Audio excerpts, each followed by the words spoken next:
You guys can start. Stream, you guys can start. Hey everybody, trying to figure out their scores a little bit here. Trying to get all this kind of updated here. Welcome back. Sorry for the delays in that little break. We had some issues there. Trying to get everybody's names reloaded here. 1 second.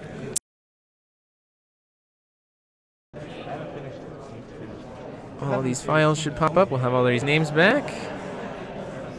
Ta-da! I don't know what their rulers are as of yet, so hold off on that before we make any judgments on what's going on.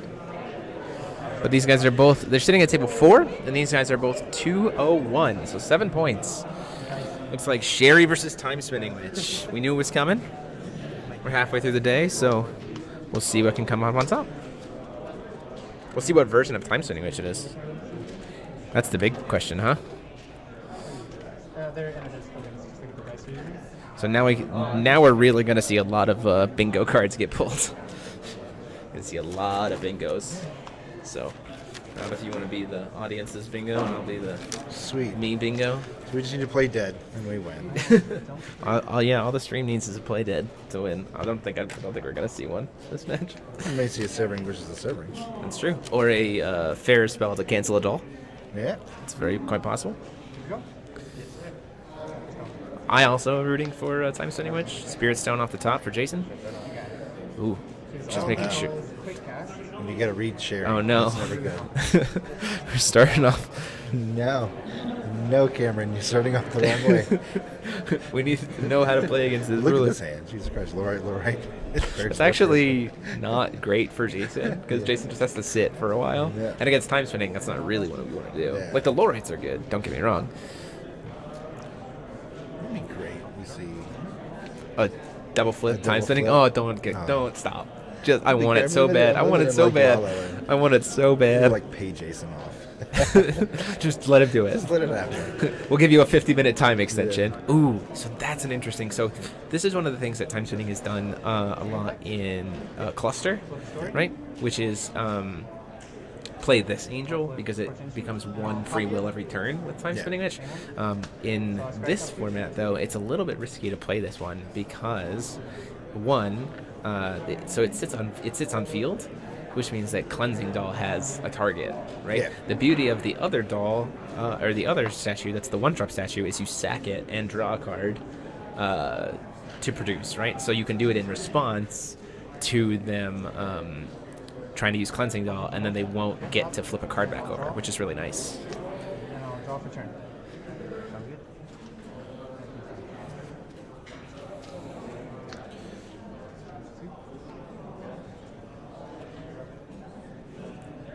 Thought control. It's like, let's see what we're working with.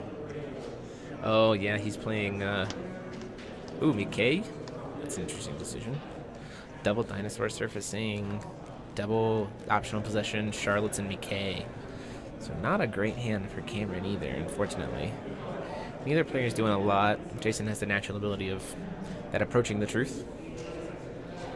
Doesn't matter. We're on the double flip plan. Rob's on the double flip train. Give them a 50-minute time extension. The second commentator is Rob Rivera. I should put your name on stream. There you go. Oh man, I guess I should have. You've been a ghost this whole time. The ghost commentator. Does this give you flashbacks to season 1 when you commentated season 1? That was the last time you were like actively commentating with season 1. Those are the fun times. That was when you and I first met. I think was Chicago year 1. Yeah, I think so. You chastised me. I did. I did. That was a fun format, though, too. That really was a fun format. Distortion of that was the cats on cats deck. Cats on cats. More cats. It was. I think it was 4 Thomas and 4 Cheshires. It was just like, hi, what's up? I'm Cheshires. I'm gonna play 8 cats. Drifting Little Moon. I'm so intrigued. A Drifting Little Moon being played in this list. It's pretty interesting. It's like Jason's like, Do I canvas? Do I? It's like, what do I do here? Chose not to flip, so didn't get the card there.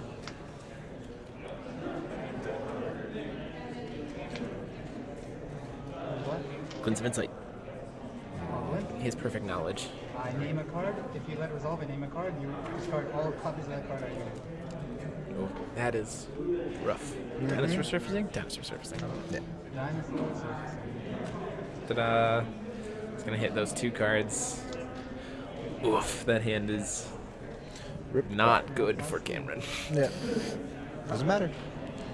Double Still on the flip. double flip. 10 stones. So here's my problem is, if Jason isn't playing Final Battle, then we can be on this plan. Yeah. The problem is time splitting, which is immediately negated by that plan is immediately negated by Final Battle. Hey. You have high hopes. I have high hopes too. I would honestly love to see it.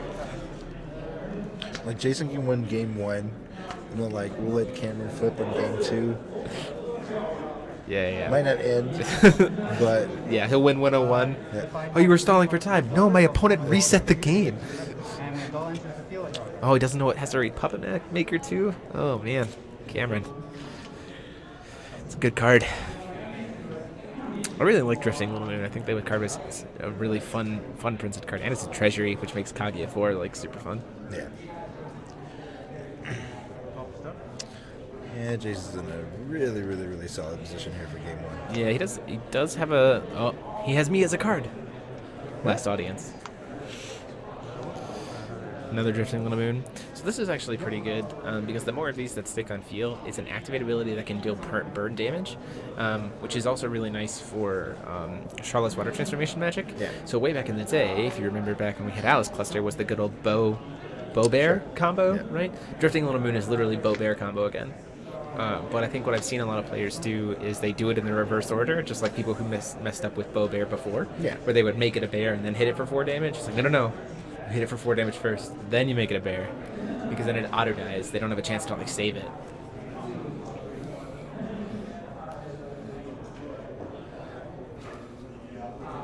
Test versus myself watching Force of Will live streams.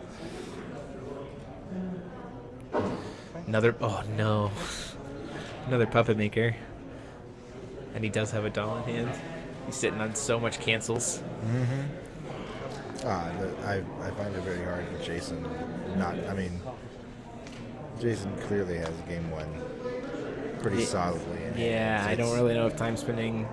Jason's gonna have to like gift wrap the game, and, like give him an early Christmas present. Right, because blue green just doesn't really have a pretty consistent way to deal with Puppet Maker by itself. He is casting it. He's casting the evil elemental, so bye-bye Distortion of Time. Gone just like that. There it is. Yep. Oh, maybe? Oh no, that is the wrong decision. What he's thinking. Cameron is thinking about low-riding these Puppet Maker triggers. That is the wrong time to low-ride. The better call would be in response to make them both bears. Yeah. Use 1 Charlotte to just make them both 4/4s. Nope. Final Battle and the remove from Chase cancel spell. Yep. That card is nice. I like that card a lot. Yeah.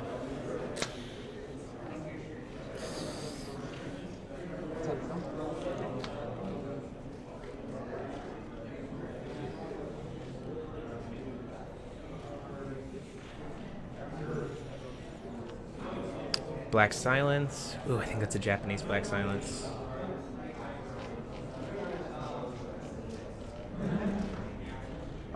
Surprisingly pretty cheap in Japan. Yeah. There is a Italian player at ARG Nationals in here in the U.S. Federico? Nope, it's Enrico Maria. Enrico. I think he didn't he lose? He's currently, as of 2 hours ago, he was 2-0 with 7 rounds. Ah. Final Battle. Paying, I imagine he paid 8? And what'd you get? First strike? Okay.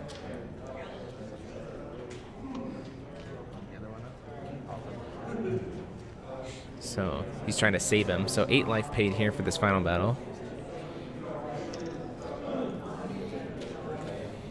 Yeah, it's ready. So they are at 2-2. And they are now 2/2 drifting little moons. Swing for 4-11. You have to be 4-11. Yes, because 2-2, 2-2. Going to the face. So, oh, he did it in reverse order. No. So many random cards.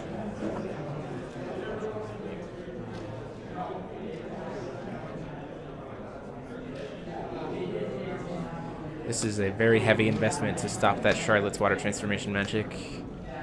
So he's doing this to remove it from the game so that it doesn't have the ability to cast Remnant. Because if he just cancels it, then he has the ability to cast it with Remnant. And then he's going to ping for 800 damage. And then he'll take 4. So you take 4. So that he doesn't.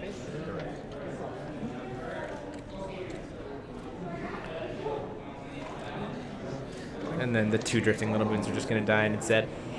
Yep. It's negative counters. Or it's negative attack and defense. Negative attack and defense. Oh, a Flourishing Hope was played for the audience, by the way. That was last round with Dane. Yeah.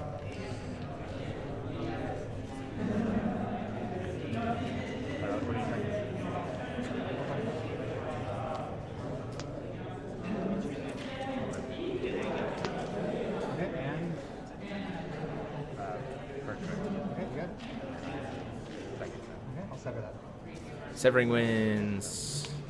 So Jason doing a lot of really much making Cameron utilize. This is really good for Jason. It's a really solid turn. He made Cameron use a ton of resources and then just punished it with the severing. So now Cameron has nothing in his graveyard. It just has a few cards in hand. Oh, this game's over. Yeah, this point in time, it's pretty much over. Like if I'm Cameron here, I probably just even scoop and just move to game 2. Yeah, I imagine it's a stoop. This is GP Denver. Yep. Yeah, because at this point, I think this is a kind of an exercise, and what I think a lot of players get wrong is they don't know when to scoop. Yeah, we actually talked about this a lot on the teachers' lounge. Is this idea of sure, and like this has been prevalent since season 1, right?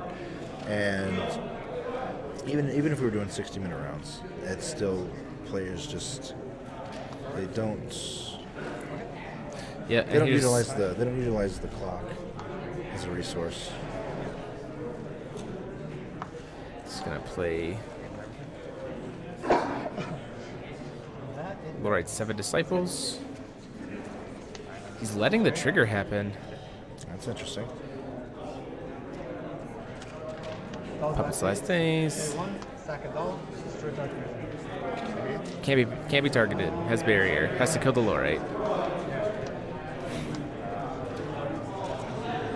7 Disciples, everybody. I wonder if Cameron's playing a version based on the one I put on my channel.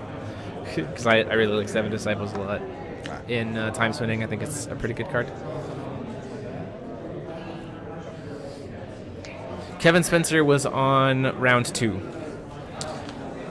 Jesse, we saw him round 2. So if he continues to go well if he's 3-0, going into round 4, 3-0 with Freyla, that's pretty good. I would love to see. I don't think she's ever top 8'd. So that'd be kind of cool. She's never top 8'd. Yeah, there's. If I'm Cameron in this position, going back to what we were talking about before with the scooping, right? There comes a point where how much do you want to reveal to your opponent, or how much more do you need to know about your opponent's deck before you do anything else? So, I mean, it's not like Jason's about to win in like the next 2 to 3 minutes. Right? He's gonna waste. He's gonna use time, not waste it. He's gonna use time. We're easily going to go through another 15 minutes here, maybe 10, 15 minutes, and then Jason's going to more than likely take the win out. Okay. And then 2-2. So are you going to respond to the draws, or are you going to respond to this before it hits? You target on enter, right? So then the draws will happen. Yeah. So that's fine. Okay. Okay. So they're building the chase here. I'll draw 2. And then you're responding with that. Time and the 2-2. Okay. So I'll return this and draw it. Fair spell to stop it. Yeah. And then that puppet maker gets to kill the disciples. Yep. And just look at literally has nothing in hand, nothing on board. Yeah, and 6 face. 6th face, and Jason can just take his time. This is the one thing that I think I've seen a lot of people. Some people are like, oh, I don't think time spinning witch can beat Sherry, stuff like that. Not 3000. I don't think time spinning witch can beat Sherry. Like, this is actually a matchup that like is trickier than I think people give it credit for especially for time spinning. Sure. And, like, time spinning can definitely win it. Don't get me wrong. Why is this not updating? There we go. Like, this is definitely a match that time spinning can win. Sure. The problem is that, like, you just have to... Oh, that's... So it's going to put us to the bottom. Oh, there's a card. You know what? I'm probably going to mark off Payful whatchamacallit for 7 wins. Let's go, audience. They get cancel. I get to severing, cancel, severing. Let's see. So Lorite, he's attempting to Lorite the God Art.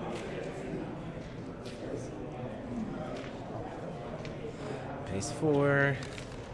Hardcast severing coming in. There you go. Where's that at? Right there. It's going to happen. Yep. Have faith. I mean, there's nothing else he can do here. And then he Ferris build. So Ferris build. So cancel spell gets canceled. Cancel spell gets canceled on both sides. I mean, if I'm Jason here, I'm pretty sure I just swing. Just like, do you really need to do anything else? You're holding what, double, triple Ferris spell in hands? Yeah. Or the double Ferris spell, like triple or double Lorite, and it's just Yeah, like, yeah, no, it's pretty much over. yeah, I just swing. This is where Cameron should pick his cards up. So down to 14, down to 18, down to 800. So we'll see a draw in game 2. I don't think we'll see a draw in game 2. No, I'm saying we'll see him draw for his turn Oh. and then get a game 2. Look at a Tama. Like, look at all the We got so much value. Kill Kill it him with the Tama. Kill him Come with a on. Tama. Hey, I've done it. I've killed games with Tama. I've killed games with Sacred Elf too. Or back in the old day with Elvish Priest. Poke for one. No. Draw for turn. He's gonna play it. He's not gonna scoop. Yeah, I think this is...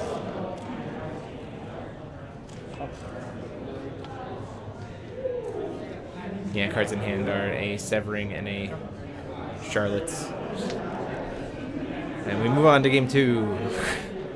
Unfortunately. Forcing him to go for The motions of it. Some people do that, for sure. Yeah, there we go. And then it's just over. He just doesn't even have to play any cards, just swings. So we go into game 2. So in talking about this, so speaking to kind of what you're talking about, Rob, of like having to go through the motions or whatever, there definitely have been players that I've played against who do that. They go like, no, show me that you have it, like walk it through, which is fair. Like they're allowed to do that, right? Shortcut. Sure, You don't have to shortcut it. I'm one of the few players I know who will do the inverse, where I will be on my side and my opponent's not just like lethal, like they'll last me. I'll be like, now show me this card and we're done. Yeah. Like I remember playing. Well, I mean, it's just like in a situation like this where your opponent has a developed board, you have no cards in hand, or you just have Severing as a new end, and you literally spend 4 minutes, 5 minutes. There's no point. It's like, you lost. There's nothing in your deck that's going to bring you back from a developed board with your opponent having 6 or 7 cards in hand. Yeah. You're just like, look, 2 man. Puppet Masters. Exactly, because at this point, you're like, you have to realistically think ahead. So let's say Cameron wins this next game. Clinton is missed. Yeah, so say Cameron wins the next game, right? He's severely hurt his chances of not drawing. Which Yes. 2-0-2, even if he would have drawn 6 rounds, it's not that bad. But you'd have to win out. But he'd have to win out. You know what I'm saying? And so Like it's- every 3-1 Yeah. at that point is just better than you. Texas State champ only has 4 points.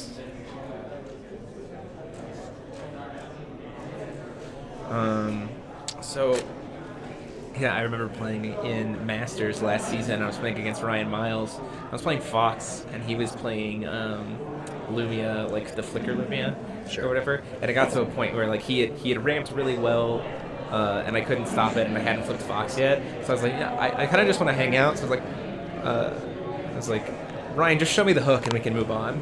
And he was like, oh yeah, I've got it. I was like, okay, cool, scoop. But like, there's no real like. That's your one win like that's how you win, and if you can cast it this turn, I can't stop it, and you win. So like, just show it to me and we can move on. which I don't see a lot of players do that, and it's just personal preference. But I think there is something to be said about knowing when, knowing the clock, and knowing when to scoop versus using time to gain information. Like, sure. That's a real like. I definitely have played. But, I mean, I don't think there's really. There's really nothing not to a lot gain. of information from gaining from Sherry. You know, right. You know what it is. You should know what they're playing. It for maybe 4 to 5 cards that are tech different. Right. But for the most part, I mean, it's Sherry's. It's like playing against Fox whenever Fox was playing. Yeah, you knew what the Fox text was. Either playing Blue Fox or they're playing. You know, it's like what version you're playing. Okay, you're playing that version. All right. Second I saw Blue Stone. No, you're on Blue Fox. Okay, done. And so I mean, I am it's. from Arizona, but I'm pretty sure that like. In like the 20 plus years that I've played competitive Magic and everything else and all these other these games, this is the one skill that I think a lot of players, it keeps a lot of players from actually obtaining the next level. Yeah, because like I see a lot, like even for the last like four seasons here, I've seen a lot of players that just, man, if I only had one more turn. Oh If only had like 2 more minutes. It's like, well, you wasted like 4 minutes. Brandan Bremont calls that, in a sense, he calls it thought mentality. THOT, Okay. which is totally hyper-focused on top deck. Sure. Right? So it's the, if this. Yeah. Okay, well, Don't that get me didn't wrong. You can have all the heart of the cards you want to, but I mean, knowing your outs is ridiculous. Part of the cards. Yeah. Oh, With some Malaysian pork. You want some Malaysian pork? Brandon, are you joining me for commentary next round? Brandon is currently 3-1 with Green Dragon. Told me he was gonna go 0-2 drop commentate and will still not die. That's right. What is it? Is this like beef jerky? It's just like pork, like barbecue, like Malaysian barbecue pork. That's good. Protein. Drifting Little Moon, Spirit Stone Pass.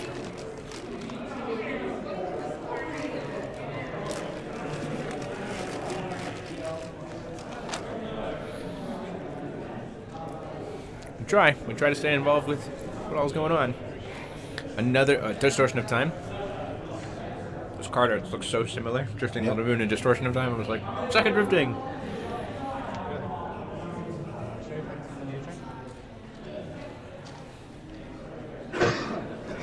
Approaching the Truth.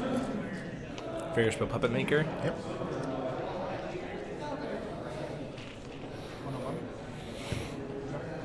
Catered GPs next season. Don't ask me. Huh. Would be nice.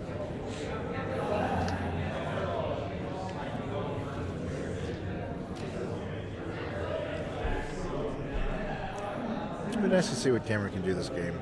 Yeah, I would like to definitely see some more of the interactions. He didn't get the Dino Lock. Yeah. He didn't even get to really play Distortion at all because of the Lorite trigger. I mean, Jason picked his hand apart. At Yeah, that point, it was exactly. That was pretty much the game there. So I mean, it's.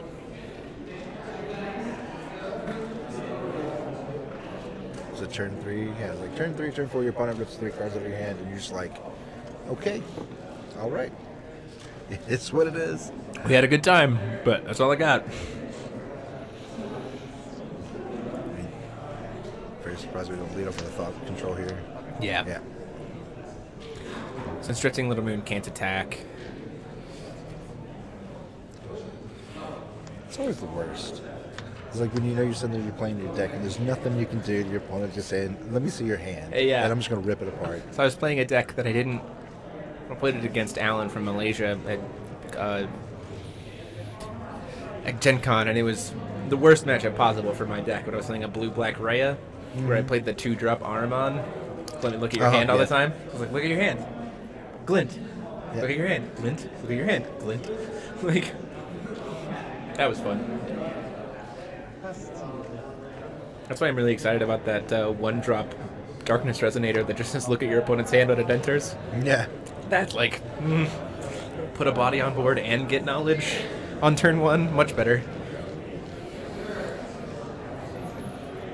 Cameron's like, I'm gonna play a guy. No, I'm not gonna play a guy.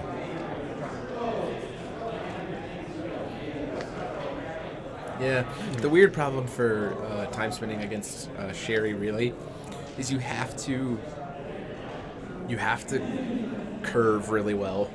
Sure. Because if you don't, And then Sherry just curves way ahead of you, and you can't keep up because most time-swinging witches aren't playing Final Battle, right? So they're just going to start sticking their creature after creature after creature, and you're going to fall way behind.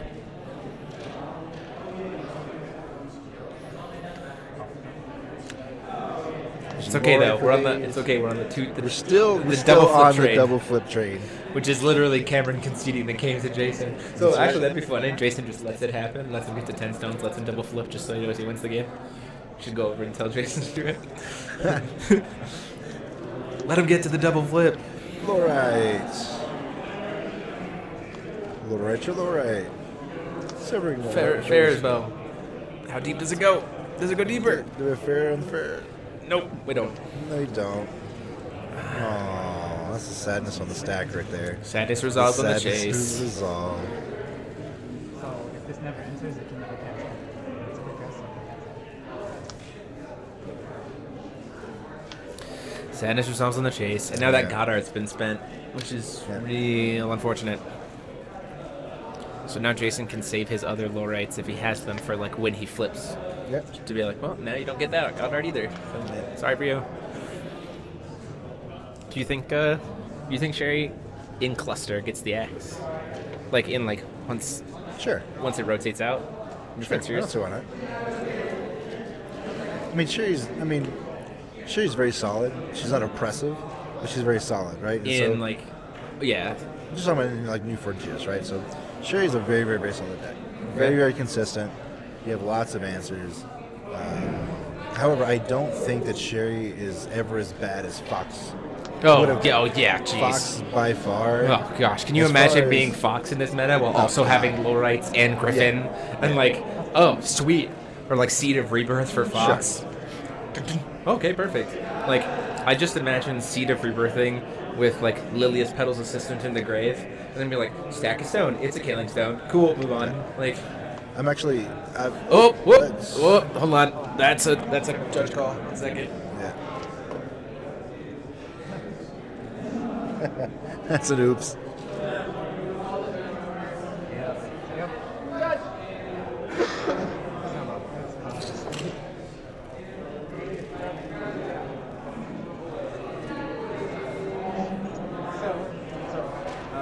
Turn player. Okay. Called for stone. Yeah. Reveal top part of main deck. It wasn't in the stone deck. Just grabbed from his main deck. I wish I could tap my ruler and summon a Siphon. Would be great. Any cards in any position of the deck. You didn't know that was those TSW's new ability. It's instead of calling a stone, you reveal the top card to put it in your hand. What is this? Flute? What is this? So, yeah.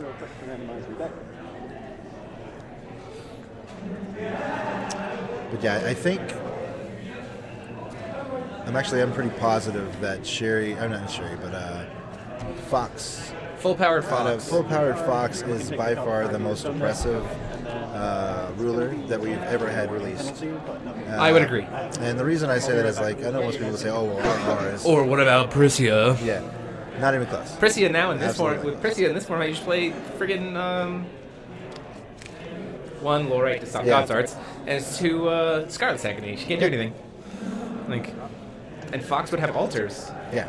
In this format with Griffin, so it's like, hi, turn 4, I have 10 stones. It's just the sheer amount of advantage that you gain with Fox. I mean, like Refrain was very solid, but it was just all RR did was just make your deck a lot more consistent than what it was. You gave up a ruler.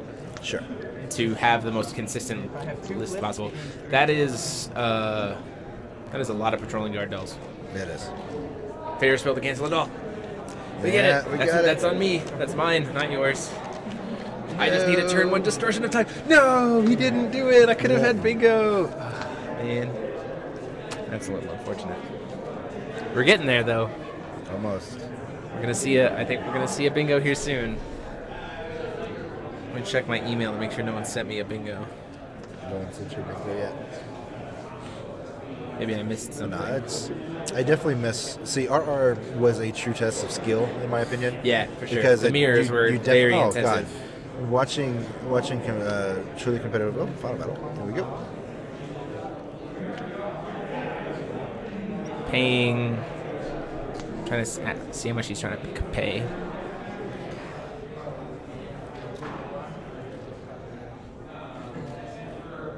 don't think Cameron has anything in his hands. He's got a Charlotte. He keeps flicking around too Paying much. 14 life to deal -7/-7 to the board.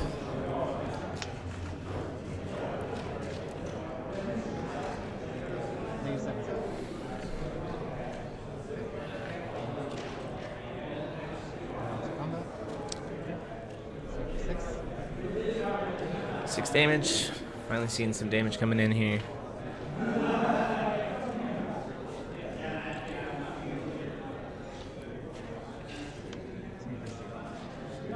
Swing for 0. It's my favorite card. Yep. Oops. Poet's Last Day, Scarlet Agony, Seed of Rebirth, and an Evil Elemental. Passing the turn there. Should go ask Jason if he'll let me trade for his Japanese Black Silences before they rotate.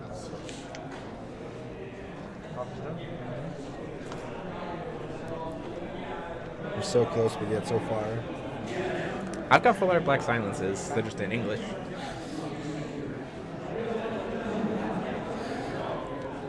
Mosasaurus. Time Will for Awakening.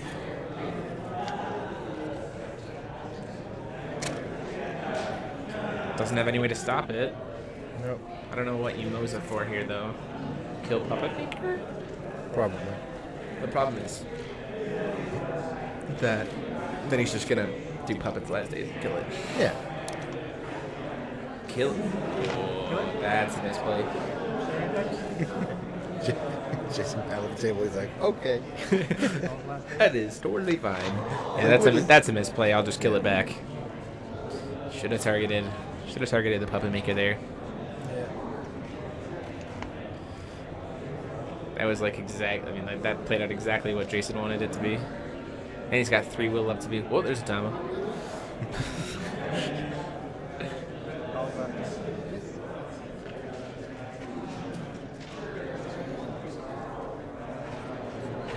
Let us know if anything needs to change audio-wise.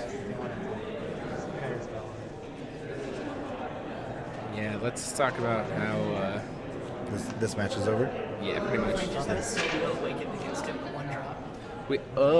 Okay.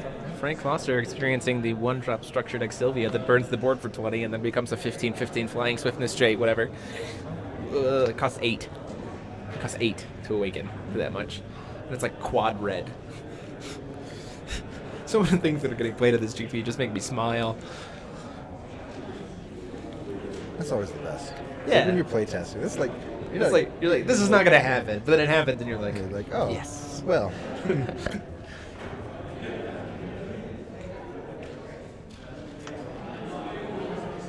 Glint's Insight. Oh no! This is where Cameron goes. Oh, this sucks so bad. It's gonna call Charlotte's Water Transformation Magic. The word bear appears nowhere in that card's name, but everyone just knows what it is. I'll call Bear Magic. There's not a card called Bear Magic in my hand. Thank you very much. 2 Moses. Oh no. Yeah, this is over, unfortunately.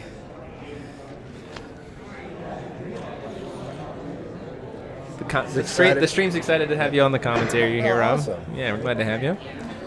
Sherry effect here. Is he going to activate it? So we get it? Sherry, I think so. Grimoire Flip to not activated? Yep. Oh, he is activating it. Took a bingo card spot away from you guys. Oh, Sorry. man, that's You okay. can't chase it, is the thing. This card's unchaseable. Oh, yeah. Card is unchaseable. As excited as I was to see TSW, This is not. he's literally done nothing. That is unfortunate. Well, that's the thing about that's the thing about Time Spinning Witch versus Sherry is it can really be, it can turn into a one-sided battle, or you can really grind it out. And I think the thing is, Jason has had the right cards at the right time. Like the Laureates have been perfectly positioned, and all of those other pieces. Like I think he got in that damage, so 11 and 6, so 17 damage, taking him down to 17. What, a Severings there? Looks like a Severings. Might be a Severings. Doesn't really do much. All Jason has to do is swing. He's got 17 damage on board, and Cameron's only at 17 life. Ah, would have just done Judgment. Just throw it out there. Yeah, all right. Let's at least get flashy about it. Mosasaurus.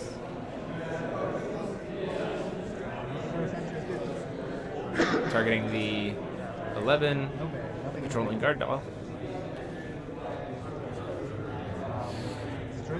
So, okay, Jason has two options here. Okay, option one is just to let it die, which he's doing, and then option one here is to play. He's gonna play this. Is to play the 4-drop doll, which he can't do anymore. Option two is to Seed of Rebirth. Yeah. He They didn't, picked up something in a Lorite. and he didn't do either of those. Yeah. I think at this point, like, it doesn't really matter. Well, the Seed of, I mean, yeah, but the Seed of Rebirth, like, gets him 2 creatures back, right? Sure. So then he's just got more swinging. Yeah, but then that's just, you're just winning more at that point, right? Well, why don't you want to win more? Ah, You want to flip a J roller twice. I do. I do.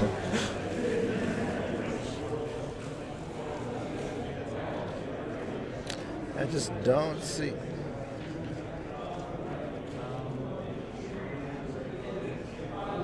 can just flip Sherry here, too, if he really wants to. Yeah? Yep, here it is. He gets the top of deck, I only can, bring a doll back from grave, and bounce a thing. so I can bounce Yep. one of your top deck. And we kill you. Doll from grave. This is just a really. So I'm This is camera's just like, okay. targeting. Just put him out. Put him out of this misery. Victor Harris joining us in the chat. It is back on top of his deck. There's a patrolling guard doll. Gets a doll. Gets a card. There's another low right in there. Yeah. This is over. Swinging for the fences. 6, Down to 11. 2 with a. Oh, he's gonna pump it. Make it 8. Then we're gonna try to bounce it back. Oh, he's gonna double awaken. I'm going to lower right the time. Alright. Nope. You cannot low right the production of time, Will. It is an instant speed. Yep. So that is getting double awakened. So it's going to put the puppet maker to the bottom of the deck and the last audience back to his hand. Yep. Which is fine because you can just recast it. Yeah.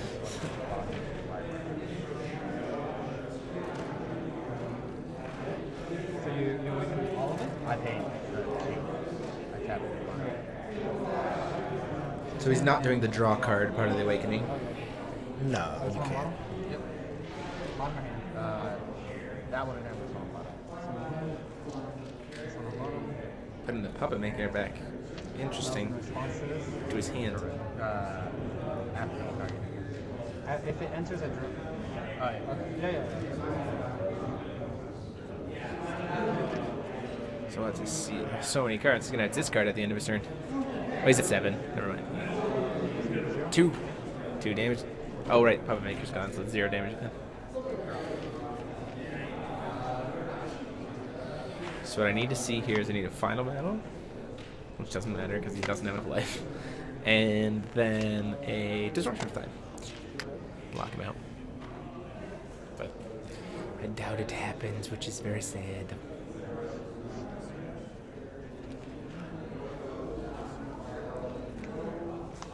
Mosasaurus, which is going to get Lorited.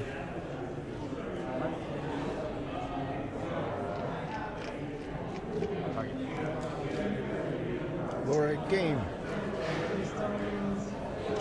You can do it. Does he care about those stones? Is what he's saying. I mean, you might as well, right? Yeah, there's no reason not to. He's letting it happen. Interesting.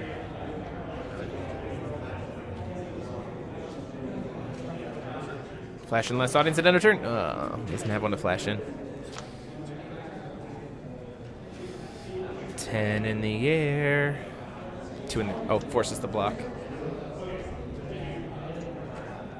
Oh, you see that card in his hand? Optional position? That's what he was trying to play around.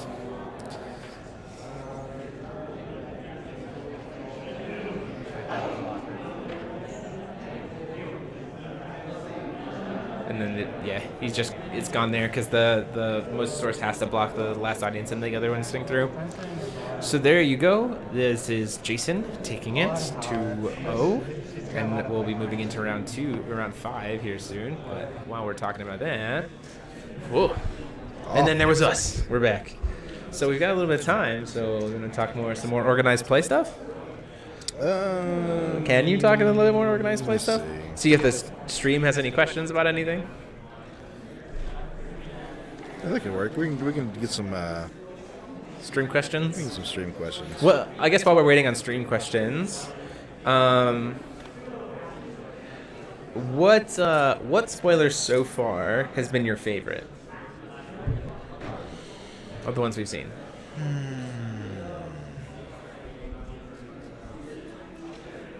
A couple that haven't been announced yet.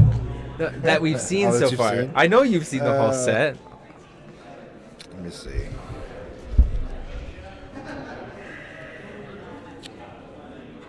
Let's see. I'm excited for Hippo. Yeah, the one drop reveal a beast. Yeah. Isn't it like let me see if I can find it. It's in here somewhere.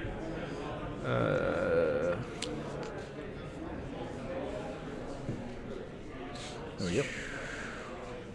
Scroll down here. This guy? That guy. You set it for this guy? Take me Awesome. a hippo. Enter. Of course. Is it reveal a beast? Uh-huh. I like this card a lot. I think the design of it is very cool. Sure. I mean, it's...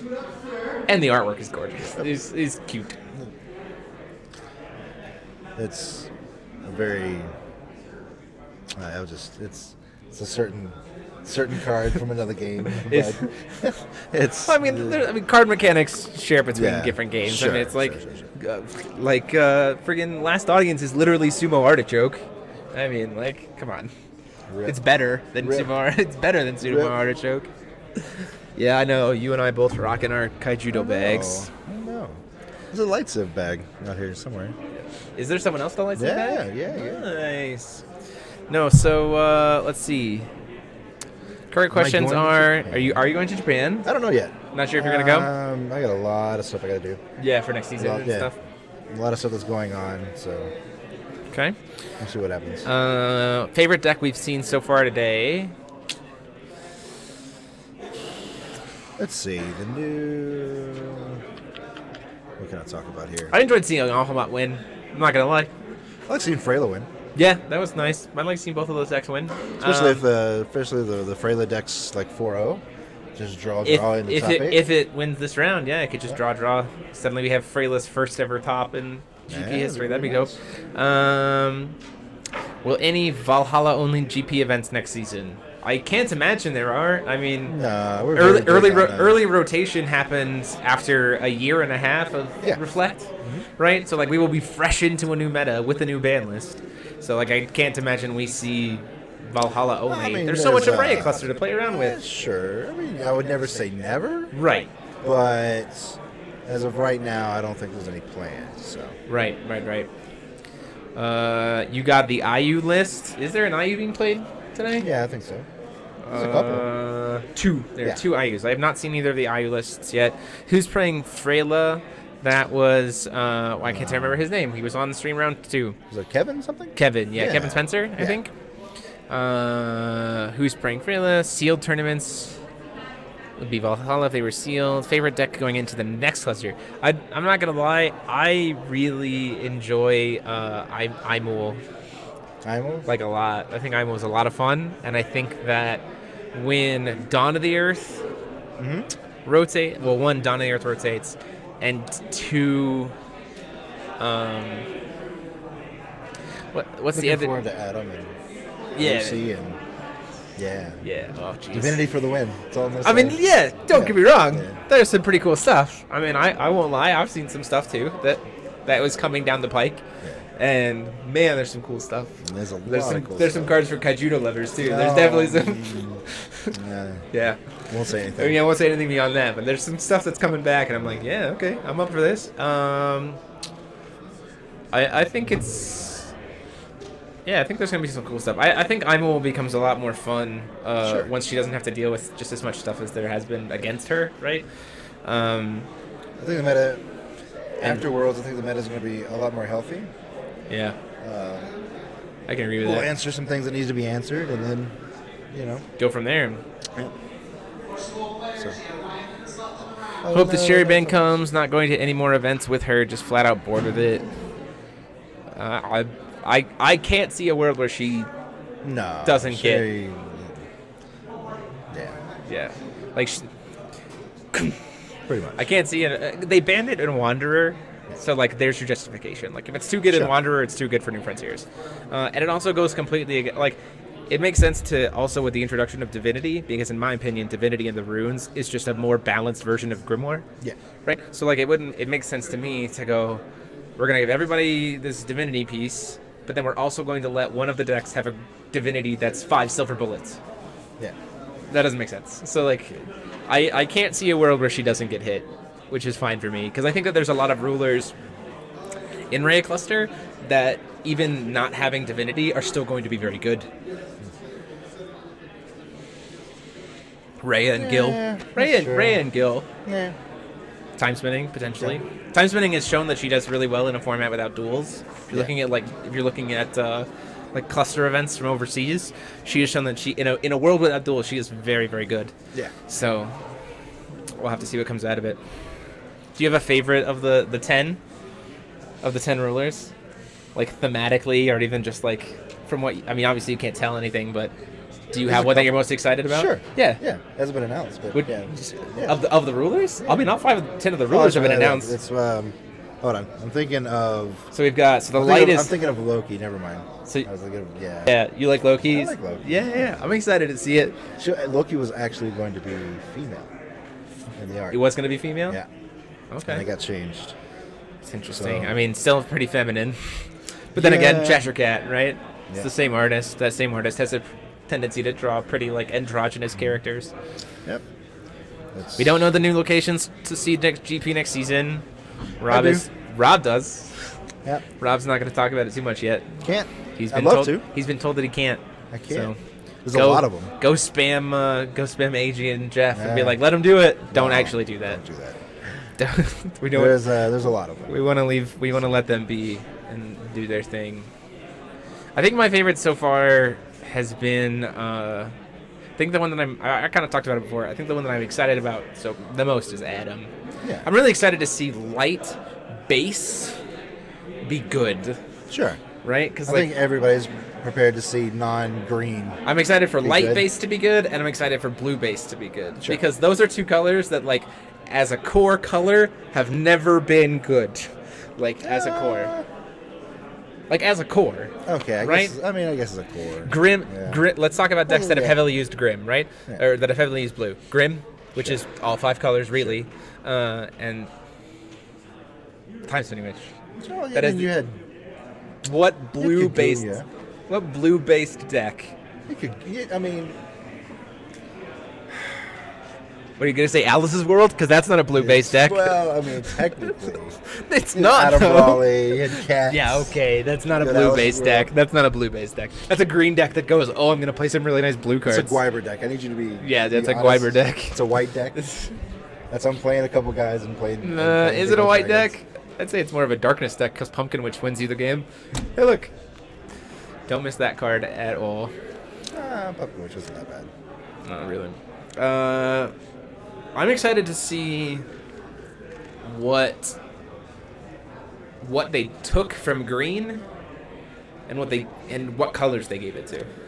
Oh yeah, that's gonna be fun. Because my thought in looking at it and the way they kind of pitched Hanzo, right, was like and showing that like I think Disciples was like a hint at what it was going with, that like green is going to be more heavily based in like symbol skills stuff, like that's going to be something that like is kind of green's new niche. And we know it has cancel still. We've already seen that that's still there, so that hasn't been taken away. So then that leaves me with things that green has had that we haven't seen it be able to do yet. Hard ramp, draw power, and burn damage. Sure. Those are the 3 things that green has had. Yeah. That we haven't seen a card for yet. Sure. Right? Big dudes with Pierce and Trample and stuff. Green's had that before, and we've seen that it's getting it again. That's Mimi's whole thing. So I'll be interested to see which of those 3 things get pulled.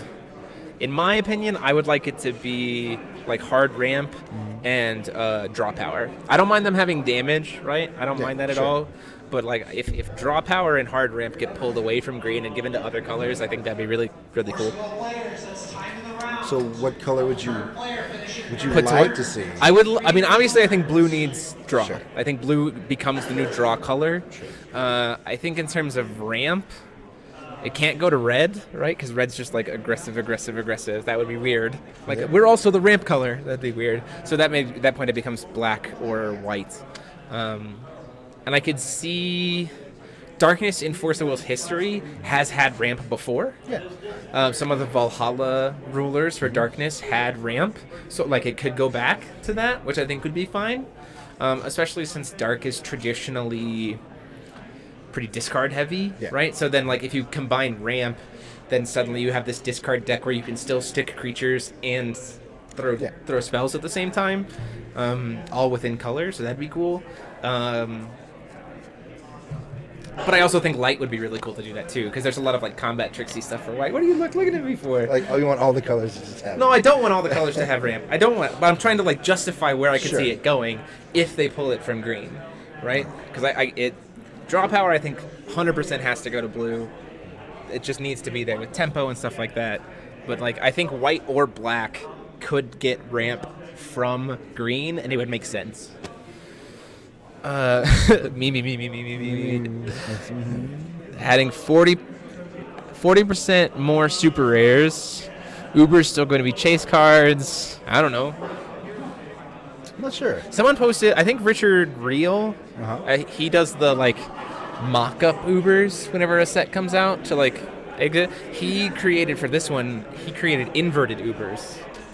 Where the ruler was the monochrome part, but then the image around them was the colored like splash. And those look really cool if that was what the company decided to do. But obviously the set's already been printed, so like, or is in printing right now. So we'll have to see what comes out of it. I am excited to see what Ninja Cats are like, though. Yeah. Ninja Cats. Hey, man. Ninja Cats. Ninja Cats. Yeah. What? Yeah. Oh, yeah, Christmas Red colors. green. Oh, Merry yeah. Christmas. I can be Christmas all by myself. Yeah. The staff hoodie. I did it. Quick, somebody snap it as a GIF. GIFable moments with the GP Denver stream. Sure. I think I'm really enjoying seeing how a lot of new faces here at this GP. There's not a ton of like super well-known players here, which is great. They're all at Nats playing for money, but We had what, 56? We had a couple more than 56, but they dropped. oh, So we had 56 actual players. actual players. And there's like 70, I think, playing in Invitational. Yeah, so over 120 people between the two events in two different regions. For the last GP of the season, having it be the same weekend as the Nats, that's really good. I was hoping you and I were talking last night about like anywhere between 40 to 50, and we'd be happy. But like over 50, super great, and people are having a good time. So we'll have to see what comes back next round. Yeah. Because we're getting into draw territory, so we'll have to see what happens. If Green Dragon tops, I mean, If Brandan loses round 1, saying that he's gonna 0-2 drop to come commentate with me, and then top 8s, I'm gonna punch him. Like, well, that is what it is. I mean, it's fine. You might just get there. You might just get there, right? He's I'd three. like to see a Green Dragon top. Yeah, man. Like, the Green Dragon has like. I mean, at this point, of all the dragons, I mean, I guess, honestly, we're probably. I wouldn't mind seeing Freyla versus Sherry next round if they get paired up. Yeah. I think that's an interesting. Yeah, match. that actually could go Freyla's way. That's interesting. Provided he goes fast enough, but he has to be like foot to the floor, like cannot I don't let think up. there's any other way to play it in that matchup, right? Right, Like, there is no other way to play. You can't miss your curve. You can't stumble, and like, Yeah. if you do, you just get punished. So Yeah, and then it's just over. Yeah, we'll have to see. I am going to go use the restroom before we get into this next round. If you want to keep talking to people, you want to keep talking to people. you I mean, can I if you want. Otherwise, we can just click over and we'll see you guys in a bit. Still no bingos. Still no bingos. Wait, what no. are we missing? Let's see. You guys, this is the stream. So you need a turn That's one us. distortion of That's us. time. So you guys need a play dead. Should I look for a Keurig? So that should I look for a Keurig they so you just guys win? can get it? So you guys have a bingo if we get a play dead played. If we get... that's your only, like, close. Grimoire flipped and not played. Time spinning which flips to J Ruler. Could have had it. Keurig search fails. Fair spell cancel the doll. Did that happen? No, I don't think it did. I think it was a severing. Yeah. No, it wasn't even a severing. I don't think There was a doll canceled. So I think that might have happened. Maybe. We'll put a question mark by it. A question mark? So at that back. point in time, you have two potential bingos that both rely on Keurig. And then the stream. What does the stream I want to need say? I need a turn 1 distortion of time, which is not going to happen. Player controlling 3 dolls. Did he ever get to that point? He did. So I have that one. What does the stream want to say? Maybe we can make that happen. Yeah. What does the stream want to see? Fair spell cancel the lowrite, so it didn't cancel the. What does the stream want to see? You let us know, and we'll try to make it happen. But I'll be right back. So when you're. No problem. So just let us know in the chat what you guys want to try to see next. We'll try to make it happen. So until then, peace.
And here we go. Round 5. 4-0 Freyla with Kevin Spencer coming back for us versus 3-0-1 Jason coming back with Sherry. This is, I mean, looking at the matchups, right? So we did the pairings. The match we wanted to have was Ian versus Billy, but Ian declined to be on the stream, and because since he's a minor, we got to abide by a little minor rules. So, but yeah, this is definitely the next match of outside of just a Sherry mare. Yeah, that we thought people would want to see. Yeah, I mean, Freyla versus Sherry. I mean, Kevin's been doing very, very well, and so it'll be interesting to see. Try to color correct this a little bit. Exactly, you know, how Jason, because ideally, I mean, Jason, I'm pretty sure wishes he was in a position where he would just draw, but sadly he's not in that position. Right. For Kevin. So, yeah. Right. I mean, because Kevin having to play here it's not even really that bad for Kevin, right? Even if he goes loses, because he can just win his next one, or even draw his next one. He's probably in a pretty. Because good ideally spot. he's going to wind up, regardless of what happens, he'll probably get paired against. He'll get paired against Zach Tufford or Jalen, who's actively trying to draw. Yeah. Well, they just drew. So Right. Like Kevin's in a very solid slot to make top 8. So. Plus, I figured you guys would like to see this matchup anyway. So. Yeah, I'm excited to see it. This is not something I expected to see at table 2. I mean, this is literally a win and in for Freyla, right? So if Freyla wins this, then he just draws his next round. He just draws the next round. He's automatically in. Probably goes in as second or the first seed. Yeah, it's very possible. Color. So Kevin wins the dice roll. So that's a very solid start. start. The problem is, he does get access to that. The energize. The energize for Dot control. Daw. He can do brain turn on. Scarlet's Agony. Yeah. To stop 6 damage at the beginning. There we go. Now my color's correcting. I don't know why I was looking a little yellow for a bit.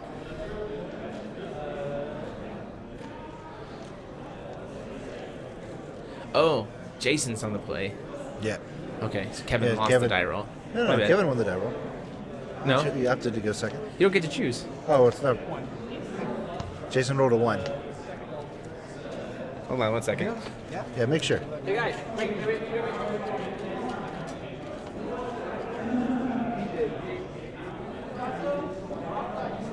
No, you got 4, I got 6. I got 4, you got 6. Yeah.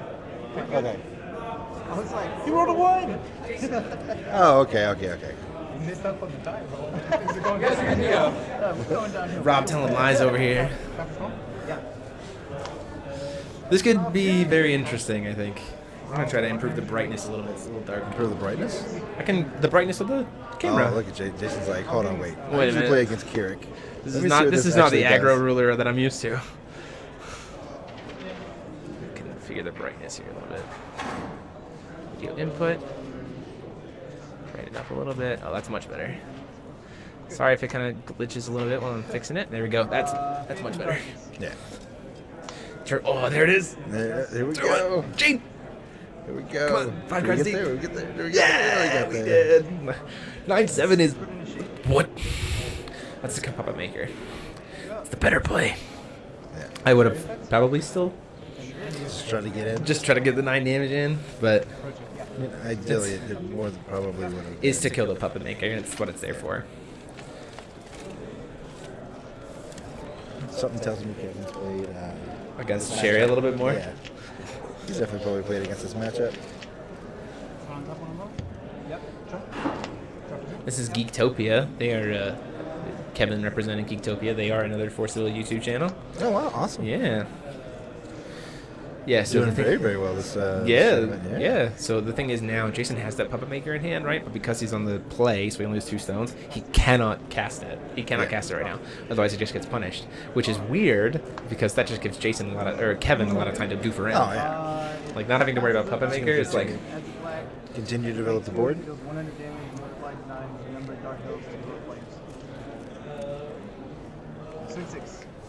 Whoa, my gosh, what happened? Swinging 6. The shade. What? so confused. He's like, I'm gonna play this doll. I'm gonna play this doll. It's gonna block it. Take no damage.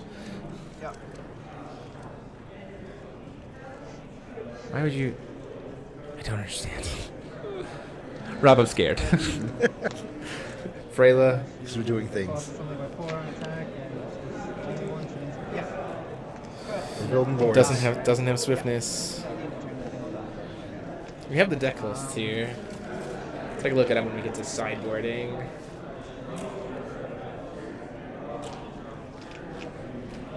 There's that. Yeah. Ceaseless Devotion, interesting. Fictitious Fire, some Abduls. Those aren't coming in. Nope. Those Abdul House ones are Poet of Madness, not coming in. They'll stay in the sideboard. Literally worthless against Cherry. You know what I'm excited? You know what I'm excited for about Wanderer is with the enter change that Abdul the Ruler comes back and goes, "You get nothing. Yep. You get nothing." So we got a Severing, a Thought Control. Finally sees that Darkness Source. Yeah. 2 Heteroclites. And cards. And a Final Battle. Yeah. Kevin's actually got a pretty solid hand here. Yeah. Like, pretty well equipped to start pushing some damage. Yeah. The other thing about here is Lily, right? So it's Lily's. If I'm chasing in this situation, I honestly grab the Lily, and here's why. I want it to be in great. Oh, actually, you know what? Maybe I don't, because I can just bring it back. So I might grab the Final Battle. Jason needs to lose the game 1-1 already. He haven't marked his one up. Oh, whoops. Nope, he is not. He does not start a game up. We are in game. Sherry's just that good, guys. That's you didn't know? Totally fair and balanced. I flip up with this story. It says I started the game with 1 win. He won the game. He won the game. It was Bahamut on the play or the draw. I can't remember which one it was. Are you talking about Baja Blast? Yeah. Bahamut on the draw. I win the game. I win. Well, no, that was on the play, right? It was on the play. It was one of them. I can't remember. It's been. I think You know, that's we didn't have sad that energy. it feels, Yeah, it feels like so long. Well, it has been. It's been a really long time. Like, it has been a really long time. So here's the situation actually that Kevin gets to take advantage, right? He's gonna Joan of Arc. That's really good right now. Because he can cast Kevin's just going in the red zone. going face. Gotta go face. Face is the place. Face is the place, right? So here's what you can do that's interesting with this situation, right? So he can swing with Freyla into the little guy, right? Pumping up Joan. And Joan won't die at the end of the turn. Yeah. So just gets a big stat boost. Yeah. Just like, It's pretty good. he's just gonna, but it's a 7/5 right now, so it can just attack the puppet maker and kill it. So Jason has to use his Scarlet's Agony here. And even that just feels not good. Not good. He doesn't have a choice, though. He has to, because it has to keep the puppet maker alive, otherwise he's going to take a ton of damage.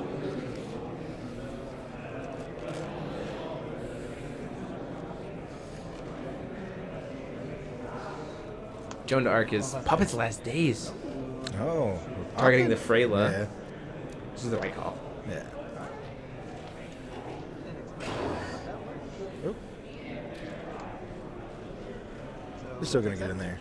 Or no, I attacked that. That's right. I'll take 2. He's going to burn himself for 2. Yep. Out comes that.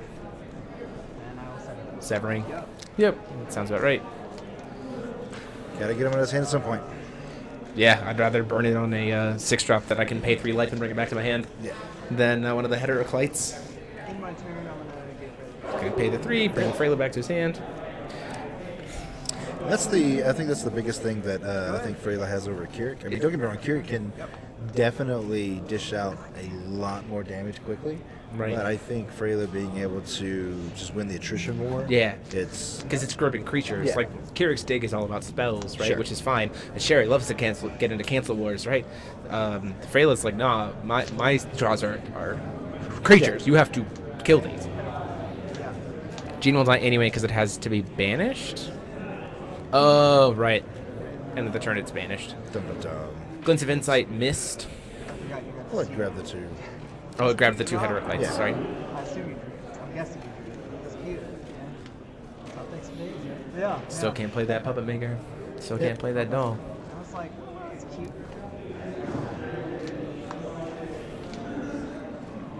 Color rock. Call stone. Good rock. Tis. Freyla. Recast Freyla's Freyla. back. 6-7. Brandan Bremont needs a sleeve. So Good runs man. over from the pile of sleeves that he left under the table.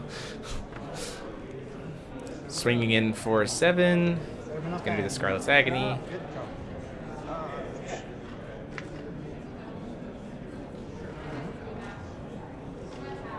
6 cards in hand. I'm gonna end my turn and get back to Martian Dark. It's going to bring the Majin Dark Elf by paying 3 life. So he's hurting himself a little bit here. Yeah, but it's worth it. But yeah, I mean, it's just a lot of raw damage. That's a lot of damage. Flex type, anybody? Jason drawing another thought control.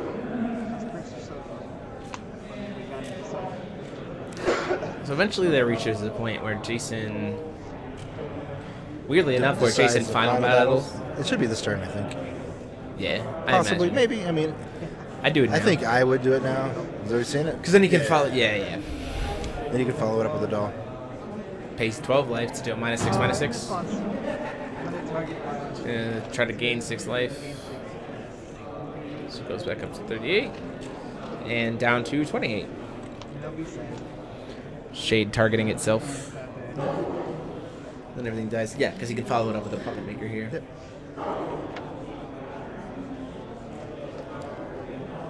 Is that? It is.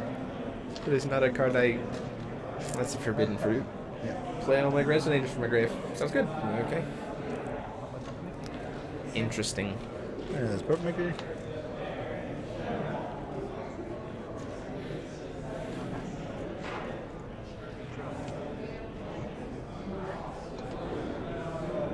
Color up. 5 stones. Resonance tree. Get back to shape. Playing 3. Shade. No. Oh, I'm so bad at this game. Yes, I am. I'll tap my land. Uncast Shade. Go. Top turn. Shade pass. Shade pass. Up. And in response to that, he's gonna flash in the thing so that it doesn't die. This is why you always wait. Yeah. You always wait. Does get to gain some life though. Goes up to 44, not 46.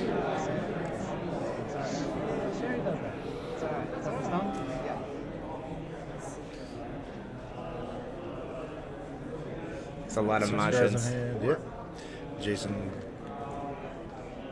finally getting control of the board. Yep. Ooh. He's in a pretty good Kevin spot is here. about to have no cards in his hand. Yeah. Thought control into Yeah. double glint. And at that point, I honestly kind of think that's the end of the game. Oh yeah. At this point, it's over. Yeah. Didn't stick enough stuff early on, unfortunately. Because he can just glint of insight 2 times, rip the rest of the cards out of his hands. At that point in time. Forbidden fruit. I think Jason was a little bit worried about this matchup coming into it. But I don't know. Definitely want to say that I think I'm pretty sure Jason's still favored.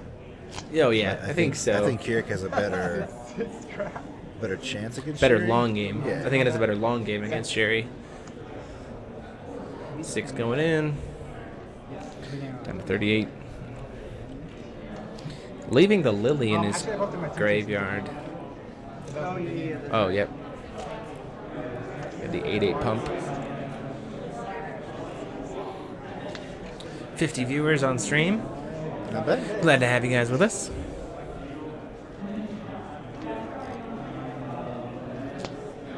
Worst case scenario, we always have a shade.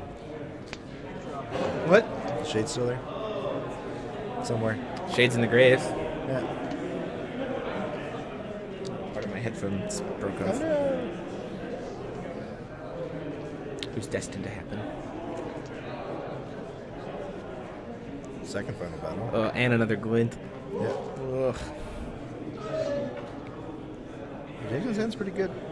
Yeah, Jason's really reestablished. I think the peak thing for this deck for Kevin would have been to like surprise, right? But I think he just Jason had enough stuff to be able to stop that from happening, right? Because what's happening here is this is the playline that I imagine Kevin is taking. He's going to send a protector to the grave. Play Lily to try to kill the puppet maker. And then like a Call Stone or something like that. If he had a Lily in grave, then the play would be to play this, mill it, play flip Freyla. Yeah, he's gonna do Judgment for Freyla. He's gonna grab a Dark Elf from the grave. Intertrigger to target. Freyla, servant dark, share dark fire. Yep, and Kevin making, Jason making the play that I think a lot of Sherry players should have played about 2 GPs ago, which is maining Evil Elemental Uprising. A lot of Sherrys haven't been maining it; they've been putting it in their sideboard to bring it in. I think that. I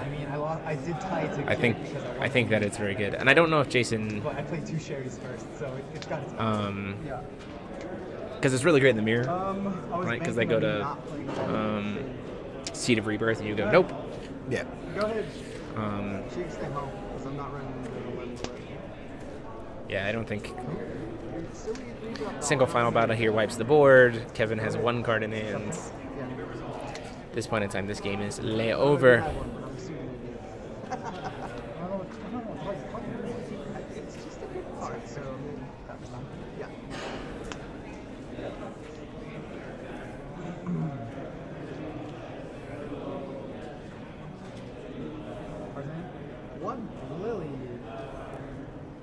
Try and see if we can get a fun like exhibition match after the rounds are over based on what happens. Maybe I'll play against somebody. Although people are borrowing my stones. Jason's borrowing my stones. Hold on, I'm talking about her. Wait, is he? Oh, I can't. No, I can't do that. She's looked. No. She only does that. Don't even know. I don't. Someone is borrowing my stones. No, it is him. Is he not even using them? If he's borrowed my stones and he's not even using them. Just go ask him now. Hey, sorry to interrupt your game. Are you using my stones? Yeah, final battle. 16? To do -8, -8? I think so. Goes down. That's to what I would 12. do. Yep. This is where he draws, untaps, splits, and walks away. Judge concedes like walks out of the event knowing that his deck was illegal. Just like this was the moment. I just wanted to split heaven and earth. Crunch. There's 6 Crunch. and no, sorry, 8 and 6, so 14. 14 down to 22. And that should be all she wrote for Pretty game 1. much. We'll probably see a draw scoop. Draw scoop. Nah, Kevin's just gonna push it. He's gonna do it. He's gonna double flip. Double flip. Hey, I have faith. Oh, that's an interesting card for him to play when he has no graveyard. Yeah. Poor fruit. Yeah. Like I don't even think you show it here, right? You just scoop yeah. We're done. Moving on. Oh no.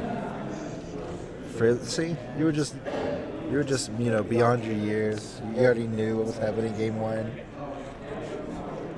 Sherry with the broken. It's the gloves.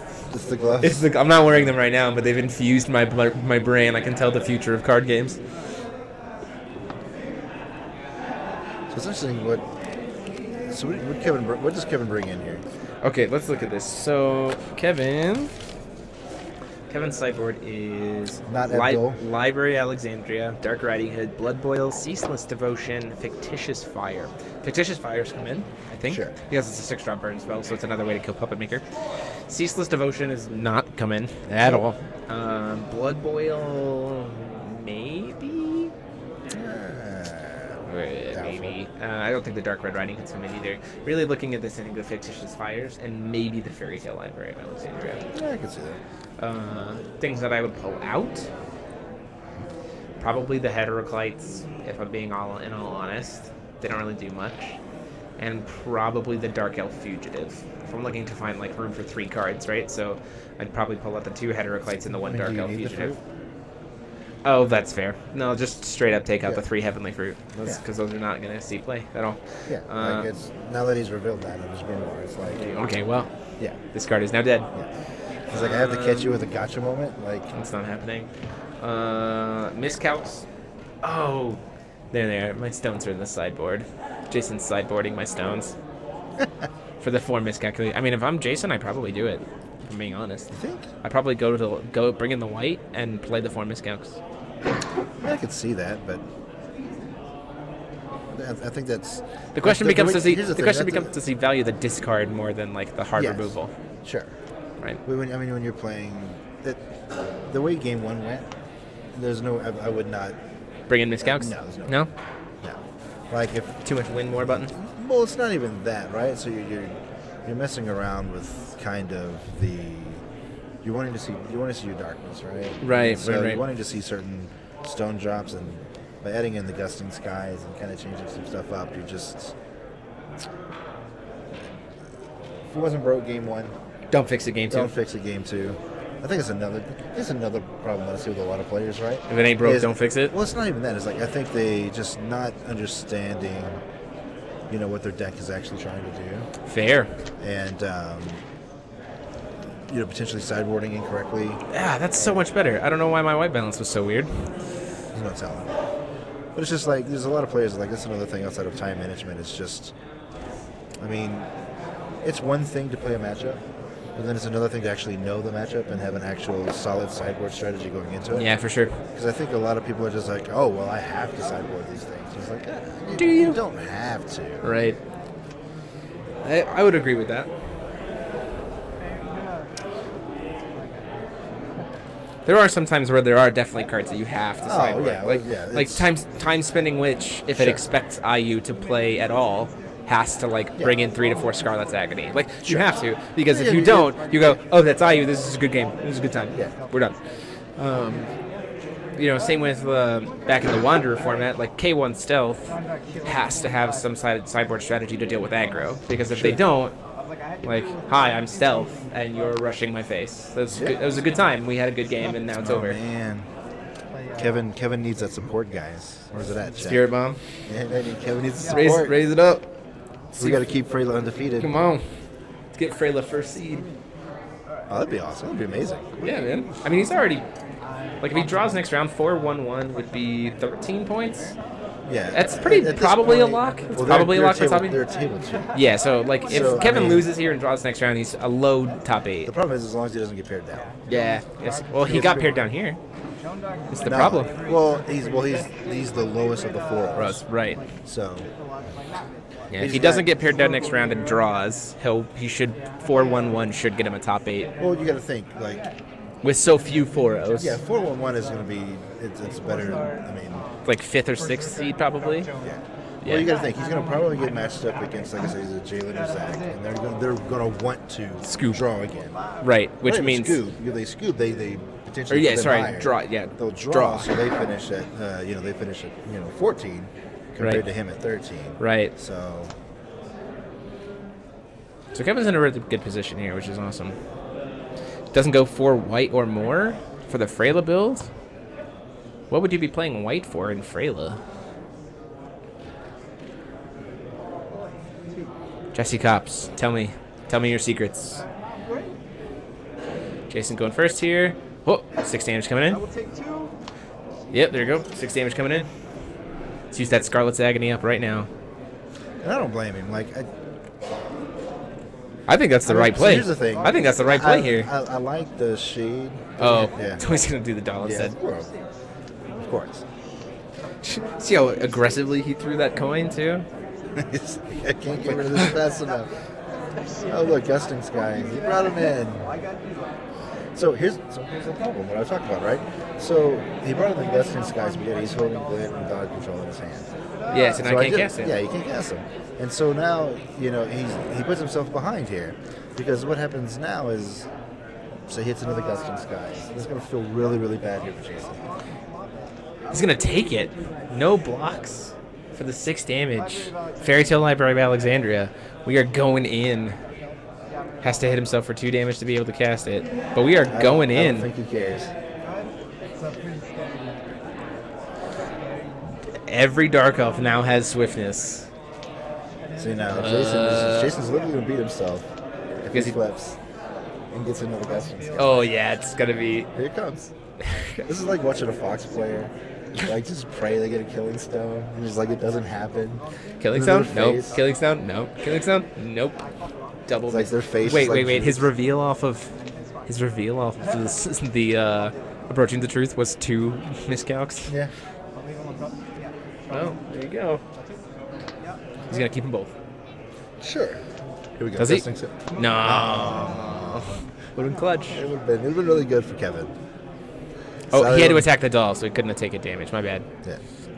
I always forget that it's a magnet for attacks. So. 3 and under, right? Thought control. Oh, the Dark Red Riding Hood came in. Yeah. That's interesting. Shade. Final battle is gone. Actually, I might pop the Shade. Yeah, I might pop the Shade.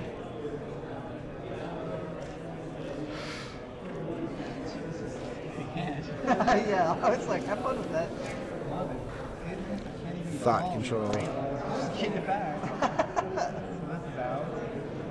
Freyla, huh? Just like, have fun. Surely that's not. I think he's just separating at this point of what he's definitely not picking. Hopefully. I don't know why he would grab the Freyla. Hi, you can just bring this back to your hand later. God, if she could grab more, I would have won a 5. I think he's looking at the If I could get back a John Dark Red Riding Hood. Yeah, that's It has to be Shade. Yeah. I will go over the ruler spread pretty soon here, Toby. Yeah. So we Cast this man. Give this man another stone. Get him. All right. Turn stuff sideways. Where's Kieran Lucas? Here's the second shade. He top decked a Shade. You did. It's really So good. when she Yeah. swings, she deals 2 damage to a player or to a peasant. If I'm at 20 or less life, she has death touch. If I'm at 10 or less life, she has haste. Oh man. Oh, wait a minute. So this is a very risky play that Kevin can make next turn, right? If this if this Red Riding Hood survives, which it won't, he could go final battle to pay a crap ton of life, right? To make his life really low, and then start using the Dark Red Riding Hood. But here's why it won't survive, because there's a card called Doll's Last Days, and then it's dead. Tama.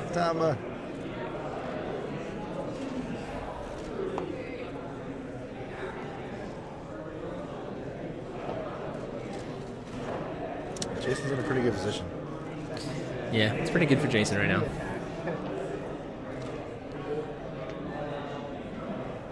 The other thing is, though, Dark Red Riding Hood has enough stats to be able to kill, and this is probably why he played the Dark Red Riding Hood when he did. It has enough stat line to be able to kill the last audience on block. Yeah.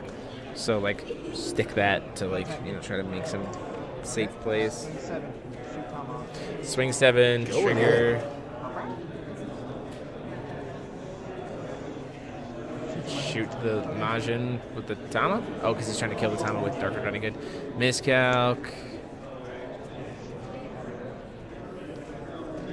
He's dead. He's dead now. Oh, no, you put the other one. Yeah. Okay. The really fancy one. Yeah. The Germans. Let me borrow. Yeah, those are my stones. Are we doing side events for those tomorrow? Or not this tournament? Not this event? 56 people. Yeah. Thanks, Gerardo. John Dork. Shade and Joan. Is there suffering to stop the Joan? Nope. Oh, no. You wish there was. Is it there? Nah, he just slammed it. No, it's good.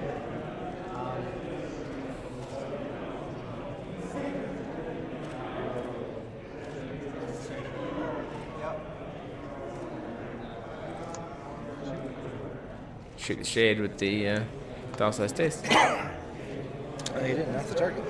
That was before. Oh, no. Yeah, he did. He killed the Shade. Shade was played this turn.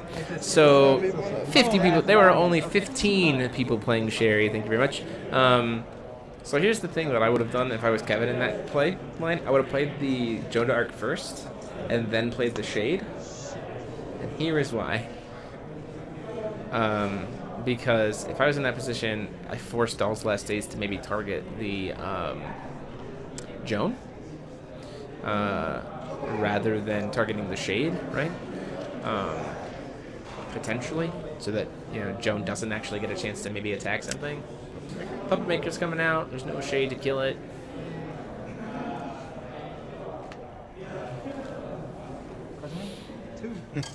No, we don't have 50 people play. There are not 50. There are 15. 15. 1-5.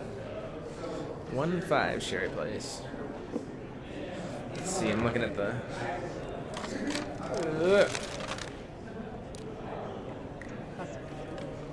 Shade, did the Shade flip up? Nope, we have not killed the Puppet Master with a Shade. We're about to. No, well, there's no Shades. We're bringing it back. Residents, he's doing it for the bingo. Just walk over there, like grab out his graveyard, just put it in play. It's like, this has to happen. The stream needs it.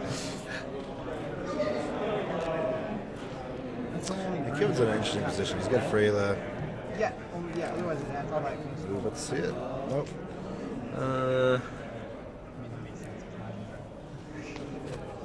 Oh, Thought Control has discarded a Resonator, right?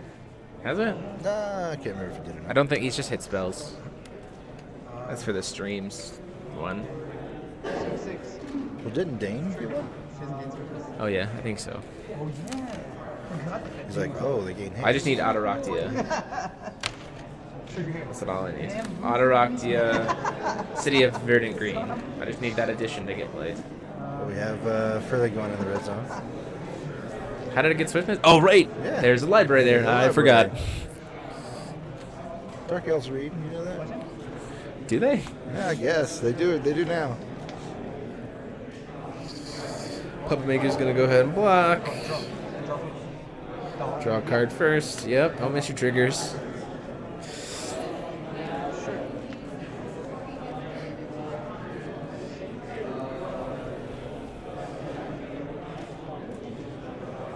No, Jason, we were asking if someone had used a Thought Control to discard a Resonator. We know that Thought Control hits anything 3 or less.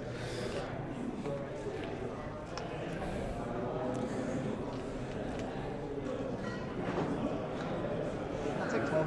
Final battle. Playing 12 life. And is there a severing? Nope. Totally not. Okay. It's really good for Kevin here. It's definitely gonna hurt. And Jason's like, this is going to hurt a lot. There is not a severing in there. So it's going to be 13 damage going in? Yeah. What is he doing? 27. Oh, no, it doesn't matter. Yeah, because if he reveals it, then the Puppet Maker dies, and then the bonus goes away anyway, so we might as well keep it. Yep. Call Stone. 7. Crunch. There's still a miscalc, but it can't kill it, so. Yeah. Down to 33. Going in the red zone. Swing 12. Crunch. 6. Down 27. Sherry Effect. Yeah. Scarlet's Agony. Oh, bitch, I didn't use those. Alright. I'd not misuse the miscalc.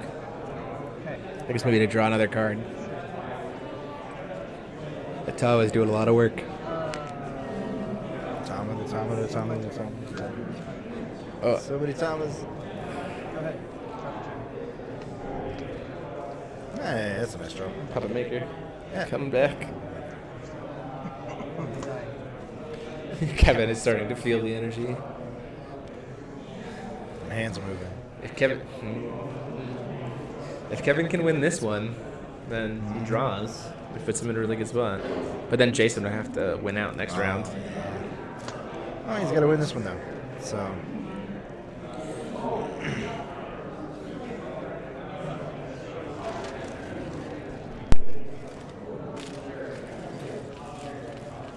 He's just really Jason's in an interesting position here.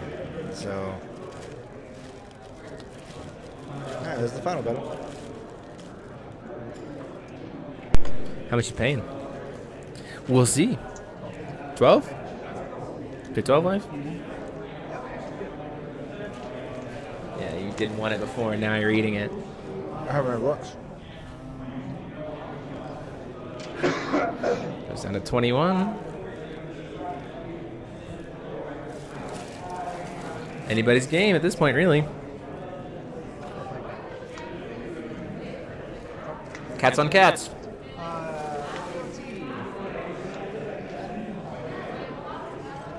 Fictitious fire. To shoot you for 8. No. Wait, fictitious fire for null for 8 damage? What is happening?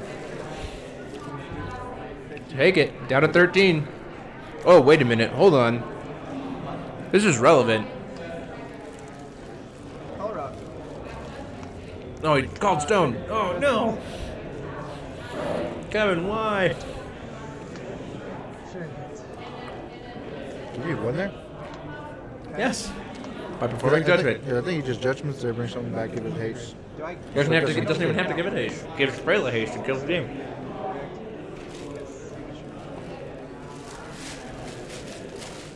Kevin, no. Oh, no.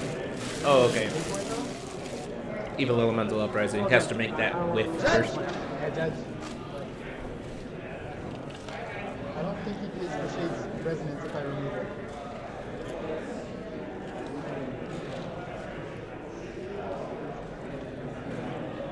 Okay. So I called the stone. I got this stone. Hits black. I hit black. I've called resonance on Shade. If I remove his grave, is it before he pays for the 3 to get it back? Resonance, the resonance cost of Shade is paid at resolution. It is not part of the cost of Shade's activation. Okay. Because it's resonance, arrow, pay Arrow 3. trigger, Yeah. You pay at resolution of Shade. The trigger goes on the stack, you have the option to respond on resolution, you get to pay the whole cycle. Okay. It's kind of like okay, it's kind of like declaring a card name once Glint is resolved. So it's not he pays paid, 3. It's not paid for yet. It's not Not paid. paid for, so you keep your mana. Responding to the trigger with resonance. Yeah, that's then fine. you have not paid 3. Okay. Okay. That's what I wanted to do. Good. Serve it up, champ. Good old how does resonance with shade work?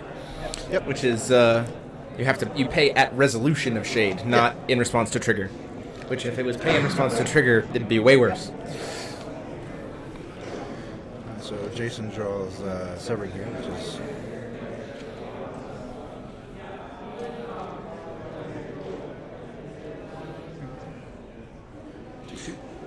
Tama getting in damage. Yep. Tama back. Cats on cats. cats on cats on cats on cats. In fact, we're soon going to be able to play that as a deck, because Ninja Cats. Even a deck that's entirely made out of... Oh my gosh, can we play Wanderer Ninja Cats with Tama, and Cheshire? In the turn. What's Kevin's out here? He targets Flip. stone. He's burning him. His out here is to flip So he and burns have a him. removal spell. They both take 1. 12 to 21. Yep.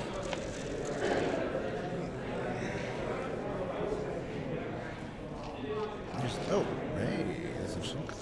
That's a nice top 10. Yeah. The problem is just enough life. And Jason's sitting with rapid growth in hand, which is the worst for Kevin. It's really not good for Kevin. Oh, and McKay. Yeah, Tama, McKay, and Cheshire, plus Ninja Cats. It's an entire cat deck.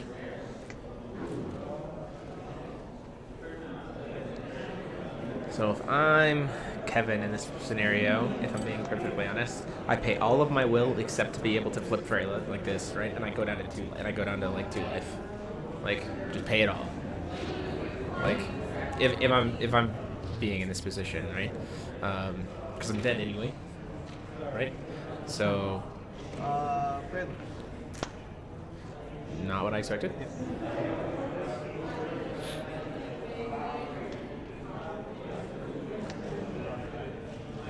Pay 20. Just pay the full 20. I'll pay 12 bucks. No.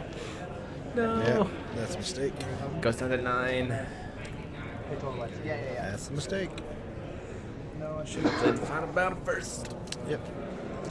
I mean, to be honest, That's game. yeah, that's over at that point. Judgment. And then you have the Judgment. judgment here. But he can't flip. He can't swing. But no, it's a Dark Elf. It has Swiftness. Yeah. So you found a better here. Then play Freyla.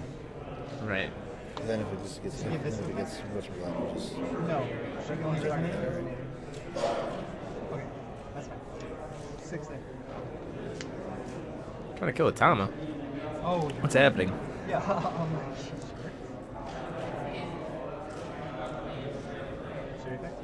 Ruben, what are you asking me?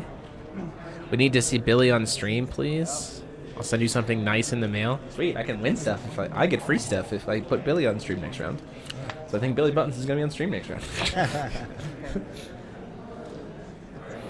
I think that's it. Yeah, I think there's just so much. Draw, untap, have control of the entire board, Flip Fury. flip share. Kill you. Yeah. Like, It's got a low right. 4. It's got a rapid growth. block. Crunch, rapid growth game.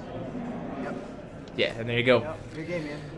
Yeah, you played it Alright. slow. There you go. A little unfortunate, but you guys wanted to see it, so. Yeah. Yeah. Jason with, oh, I had all this too. It's like, Yeah, well, yeah. it's over at that point. it's like, oh, the rub the salt in kind of move. So Yeah, we had a.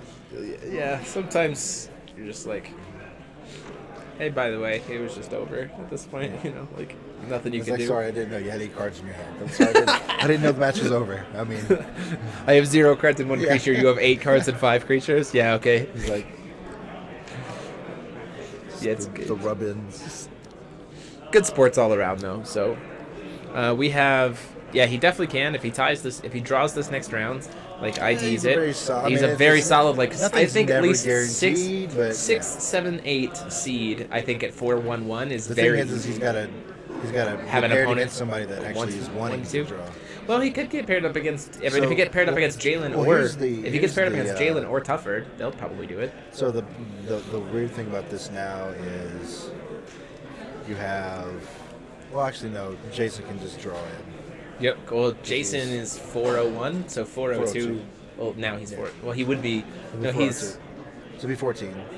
Yeah, He's if gonna he want- draws, he'll if he get draws paired- next he'll round, he get gets. paired up against He's Zach 402. or, Jalen, whichever one. And they'll want to draw, and then Right. so Jason should finish first or second in the Swiss, potentially. Yeah, potentially. First In or top third. 3. Yeah. So, and then it just all kind of depends on who Kevin gets paired up against. Yeah, really. I think it's if they see if they want to do it. So we'll have to see. Yeah, this should be a time where if Jeff Finnegan had sent me an exclusive spoiler, that would have been a great time to talk about it. But Jeff Well, considering Finnegan. it is now 5 in the morning. Yeah, over they're there? asleep. Yeah. So there's no way. Okay. I am interested. I want to see what ISIS. As much as I hate Burn, and I'll say this. Let me preface this by saying, I cannot play Burn. Like I can't. Like you hand me a Burn deck, and I'm gonna give it to somebody else. Not gonna play it because like I literally can't. Every single time I've ever tried to play Burn, I drop like at least 15 to 18 damage that I could have had for free every single time I play. Like, oh, I didn't see it. Oh, I didn't see I'm terrible. But that being said, having Isis, who's gonna like be a burn oriented, Sure. like with runes that are burn oriented, I'm interested to see kind of how that plays out. Yeah, it'll be fun. So that'll be cool. What's chat thinking? Chat is Isis and Uncle Lucy are gonna be sweet. Don't fall for this tiebreaker, Matt. This is how I got DQ'd from Jersey. Rob, looking at you. Hey, I know all about tiebreaker, man. Somebody listened to the wrong people. That's all I'm gonna say. Yeah, that's fair. Oh. I think ISIS will be fun to see what more it does, and I really just want to see Loki. And Brandon, the Teacher's Lounge, was talking about what Loki might do in terms of awakening stuff. We're live streaming to YouTube. Yep. The thought would be that Loki, just like Time Spinning Witch, makes Awakenings for Chance cheaper, that Loki makes, or like produces Will for Awakenings for Chance, that Loki either reduces the cost of Awakenings for Resonators. This is our bingo that we're playing with the stream, so we're kind of doing an interview right now, man. Can we talk to you in a little bit? Thanks.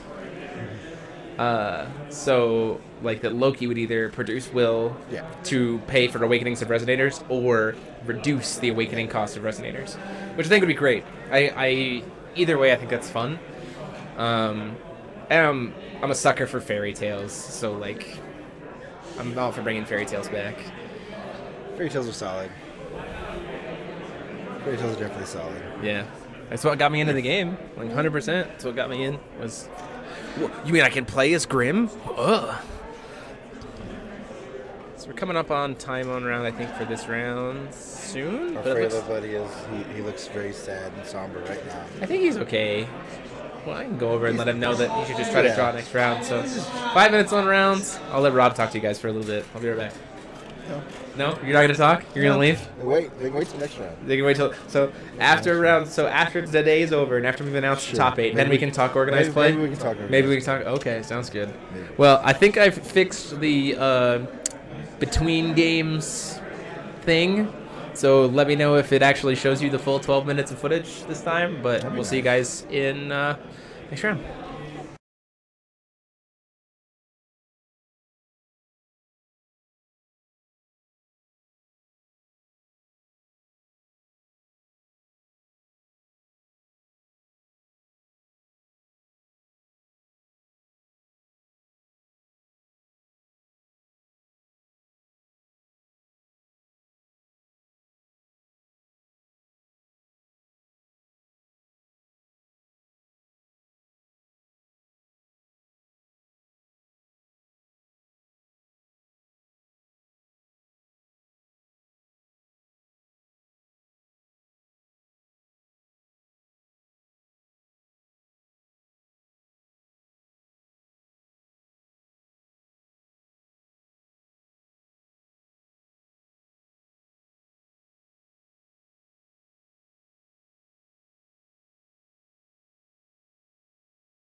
Hey there, everybody. Welcome back. We're going into round 6, our last round here. This is table 7. A lot of the top cut tables are choosing to draw, so we were players we've seen before, so we decided to do something a little bit different. So on the left we have John Contreras, who is 3-2, playing Sherry, and then we have Eaton Dunn on the right is also on Sherry.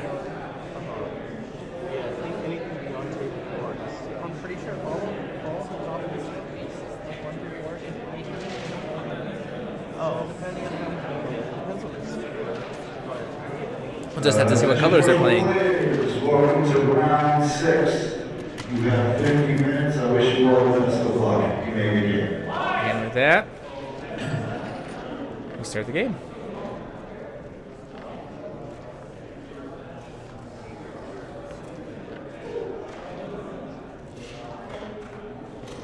Let's see how it goes. We tried to make it last as long as possible, but here in the final round, we are having a sharing mirror.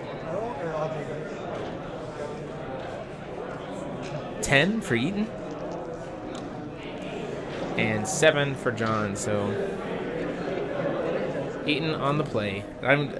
Rob has not joined me yet. We'll see if he does join me, so it's just me for right now. So apologize if you don't like having just one commentator.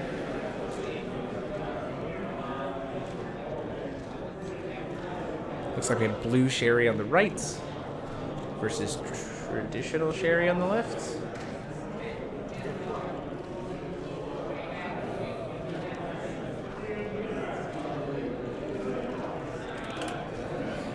Yeah, so I think knowing that Eaton on the right is playing Bug, I think he's heavily favored, just kind of out of the gate, which is a little unfortunate to just be able to determine it that quickly.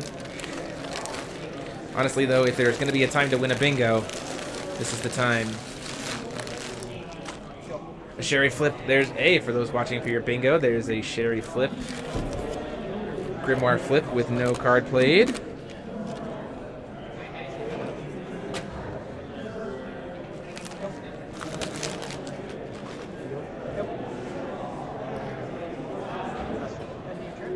Both doing Dragonoid. Approaching the truth at the end of turn for Etten. I don't. Sorry.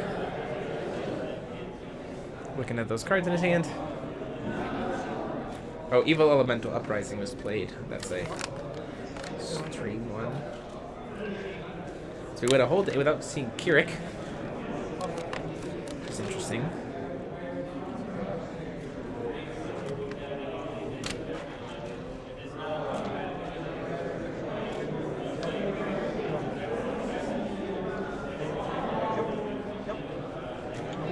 I don't know if there's a way for either deck to get a... Nope, I have a way to get a... I have a way to get a bingo. I'll have to see. Puppet Master on John's side, on Etten's side.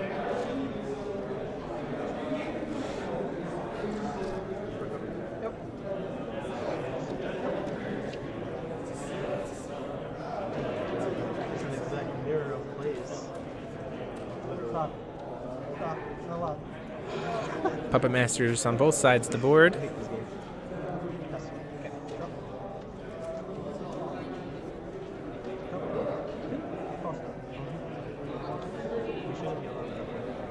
Another Gusting Darkness. So if you haven't seen this before, the reason why Bug Sherry is just kind of better is because it makes use of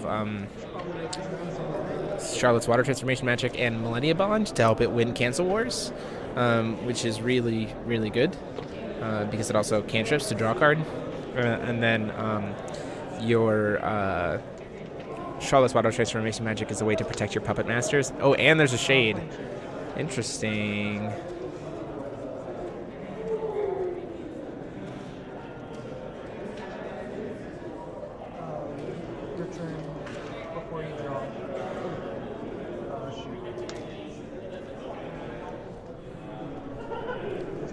Puppet Master's killing a Shade.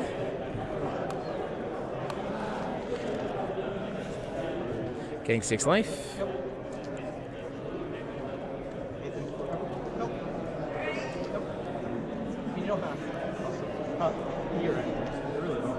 Black Silence coming in.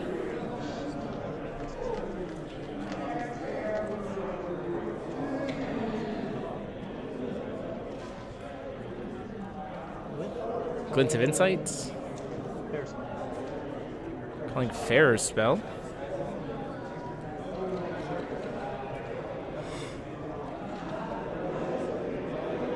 There's the Blazer Resonator on the right side. So there's now a potential way for you guys to get a bingo if you've been paying attention.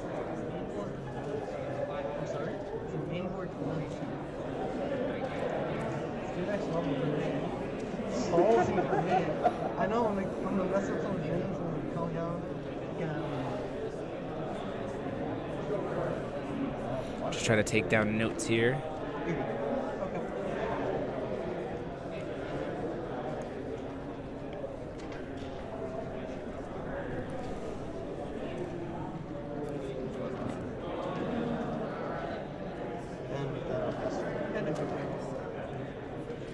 In comes the last audience.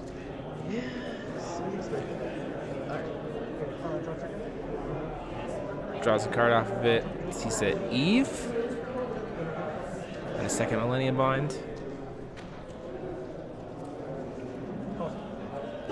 So for John here, seeing the Millennium Bond is in Etton's hand is not very good. It's just it's going to be a lot of value that gets taken away very quickly.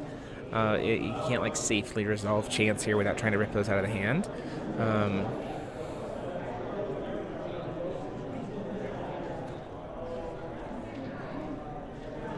So Etton here has to decide, am I going to commit to this Blazer right now, or am I going to kind of hold off, wait a little bit longer, play a little bit more of a defensive game first.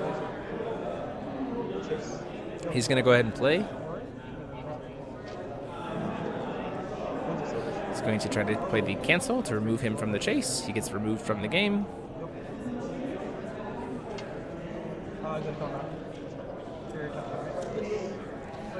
Getting in there for 6 damage, goes down to 28. This is one of those situations where I think I would have not tapped out in this situation. I would have saved a lot. So the meta breakdown while they're going into their next turn, 56 players. So we had, let's see, looks like there was 1 Lumia. No, sorry, looks like there was 2 Eyeballs.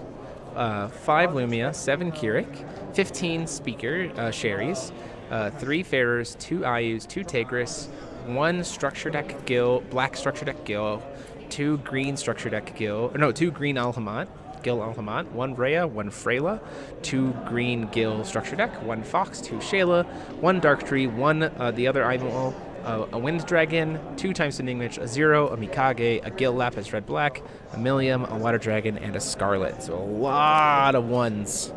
The most after Sherry is 15, and the most after that is 7.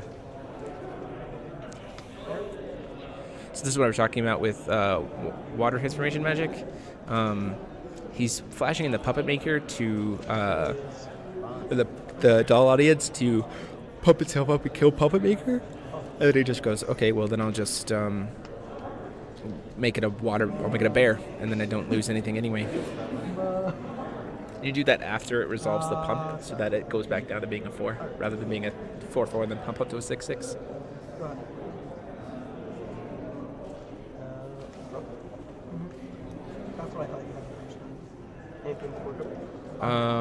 I don't know if the Freyla player has taken the draw or not. I think most, if not all, of top 8 seems to be playing it out, actually. Which is interesting to me. It looks like Zach Tufford and whoever Zach Tufford was playing against did choose to draw. We'll have to see. We'll try to get the report here for you guys. Out comes a Blazer from John's side. Tapping out to do it.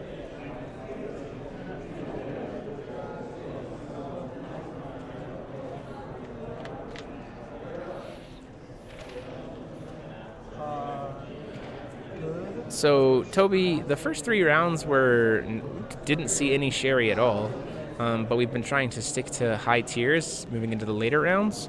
So I'm sorry that you missed the first 3, but we have seen some pretty interesting decks here. So I'm sorry if you really were disappointed in this. I can't imagine that Sherry doesn't get banned like we talked about with Rob. So here's a Fair Spell, here's a Severing, and it's going to resolve. There's no Severing to stop the Severing.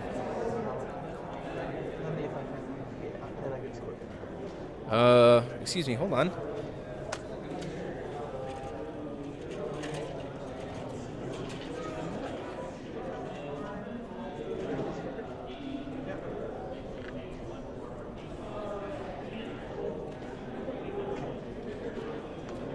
This effect is resolved, yes?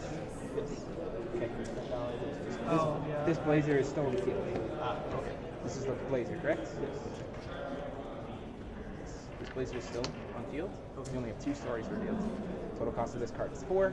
This only counts as things that cost 4.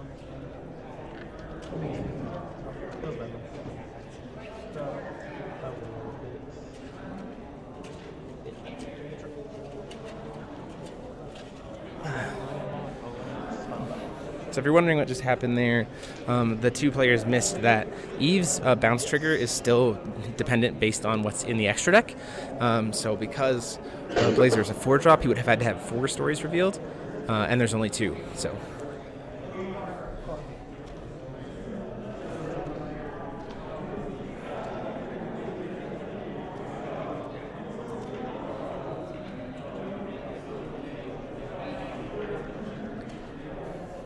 I will also say, ultimately, guys, that if a call needs to happen, I pause the game and go get an actual or one of the floor judges because I don't want to be the one making the ruling. This is just a situation where it's literally a game mechanic that has to be reversed, and it's repairable, so I'm just doing it. It doesn't necessarily need to be something that requires a warning.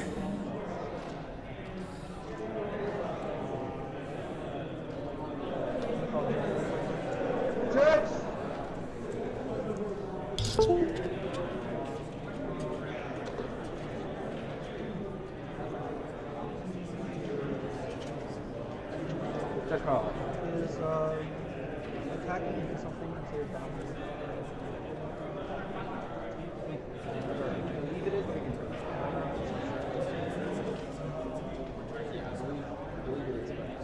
Okay, thank you. I'm wondering if I choose to attack the target, whether that is actually battle, or whether it's only walking. If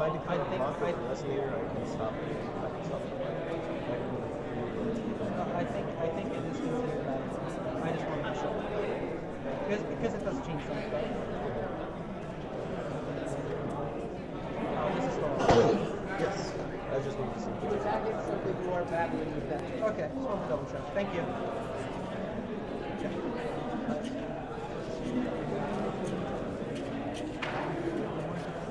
Like that situation. I'm gonna actually activate. You know what? Activate. Okay.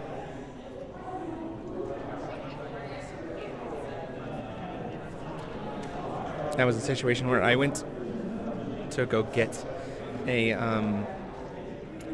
judge to make sure that the ruling was appropriate.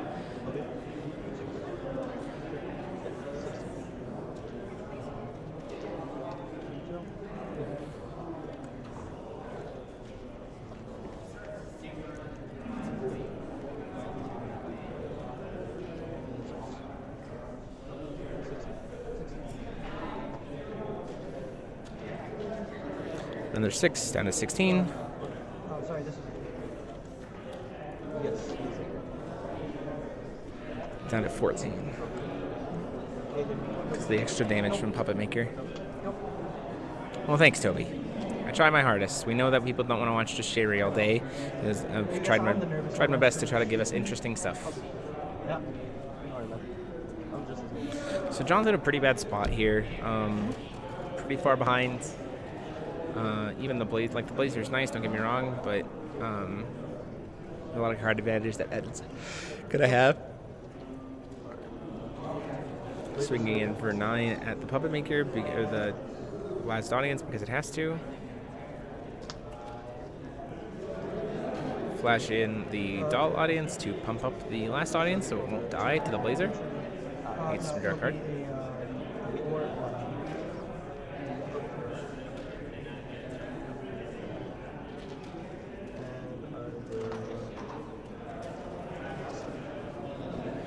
Well, thanks, guys. I appreciate all your support. It's fun to do, and I know that it's something that people like to see, so.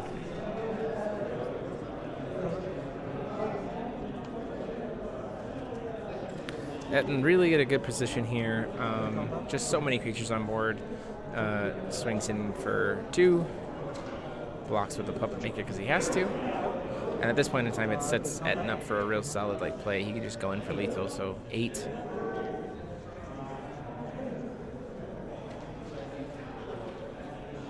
Sean paying 3. Flashing in a Patrolling Guard Doll. Fair spell to cancel the Patrolling Guard Doll. 8 comes in successfully, takes me down to 6.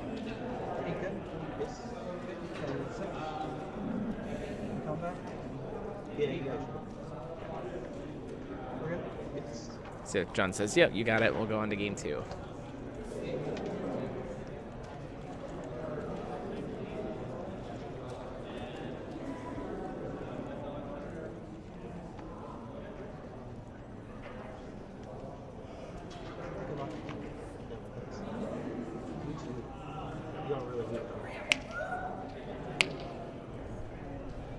Everyone needs a bit of work. It's card game. That's true.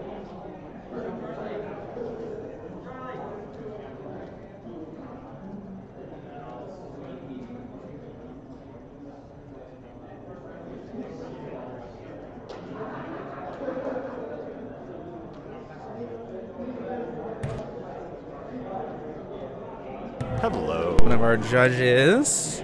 I wanted to ask him kind of what ended up happening with top tables in terms of who's playing and who's drawn out and stuff like that. So Yeah, sure. So tables 1 through 4 have all ID'd. Sure. Was Kevin Spencer playing in those tables? The Freyla player? No. So Kevin Spencer is on table 5, and he is currently playing out against Frank Klosser, who's on Scheherazade. I imagine And Frank then- probably. And Frank then play or scoop? Frank already has a paid invite, Yeah. and Freyla is notoriously Frank's girl. Yeah. Right? Oh, So, yeah. I would not be surprised if they play and then Frank scoops him in. Maybe. Potentially. I We'll could have to see. potentially see it, yeah. And then table 6 is Cole O'Brien on Jund, red, black, green Scheherazade. Ah, I like it. And, That's table 6, you said? That's table 6, Sure. and then he's playing against a red-green Keurig player. I don't know the name So we of. finally saw some Keurig. Okay, sweet. And then we have table 7 here on the Yeah. streaming. So that means that all of the top 8 tables ID'd, which Yeah. means that Currently, deck percentage-wise, in the top tables of the people who all ID'd, only 1 was a Keurig player, and the rest were all so Scheherazades. so 7 cherries and 1 So Keurig. 7 cherries ID'd and 1 Keurig ID'd, and then again we have a Freyla versus a Scheherazade, and then a Keurig versus a Scheherazade. So Freyla, Keurig, and what was the non? That's another Keurig. So 2 Keurigs and a Freyla, Yeah, and then Scheherazades. 9 Scheherazades. So Keurig and Freyla both have a chance to break in, both on win and in potentials, going into top 8, as those could be our 2 other ones. That is correct. However, due to tiebreakers, I can't say much more than this, but there are a lot of people who are going to be a little bit heartbroken. Yeah, we'll have to After see. their we'll IDs. We'll have to see how the IDs go. Yeah. I mean, I don't fault them for it. It's pretty safe Yeah. for the most part. But with the top 4 tables, Yeah. that's 8 players 8 right players. there, all IDing. And then- that could be some weirdness. Yeah, and I don't know the actual point records of table 5 or table 6, but if either one of those tables So win, right now, then- yeah, for sure. If Frank does indeed scoop to Freyla, right, he'll be 5-1. He'll be 15 points, which is better than any 402. Yep. Which would be what? Yep. Would be really interesting to see. So That actually happened to me at Toronto this year. going into the final round, I got paired down, and then I became the first seed after. Because you actually played and everybody else out. ID'd. Yeah. Yeah, very much so. We'll have to see. Yeah, it'll be interesting to see if Frank decides to just scoop to Freyla. Yeah. So I mean, he looks like he's playing right now, from what I can see. Yeah, But he we'll have is. he might just be like, I want to see how Freyla. I want to see your Freyla list kind of thing, because Frank is definitely one of those players who enjoys seeing I'm gonna stuff. judge you and your list. I don't think he's judging, but he wants to see. But we'll have to see if Frank decides to actually play it out, or just say, yeah, we can play a couple games and I'll scoop. Yeah. But yeah, they're definitely gonna turn tiebreakers are gonna Make things real weird. Yeah. But yeah, so that's the current update on Awesome. our situation. Well, thank you for letting us know. Of course. See you in a bit.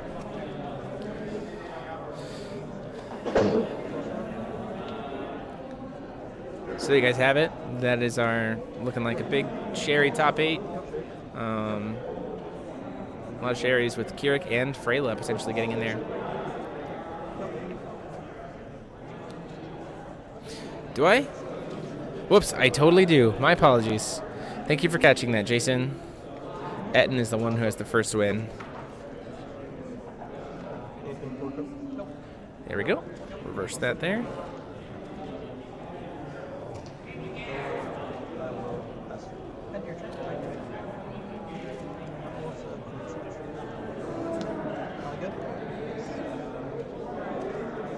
So to Approaching the Truth coming in from Etten.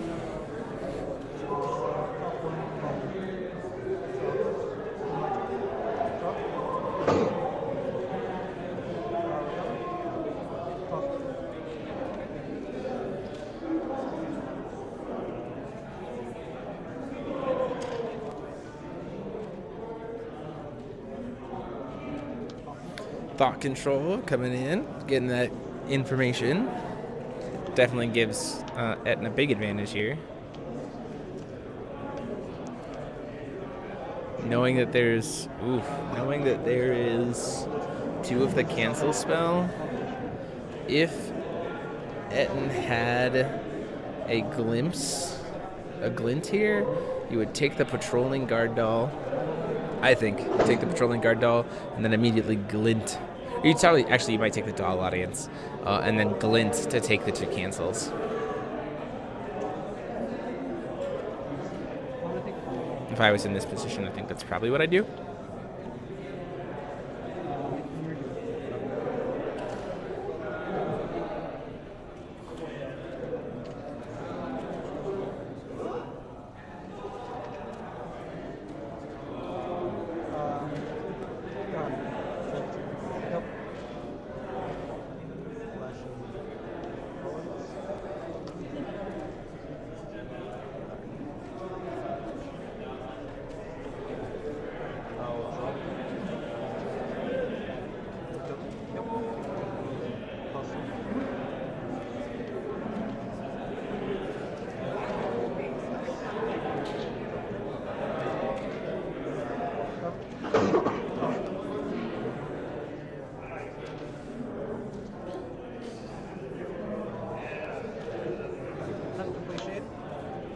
Shade coming in.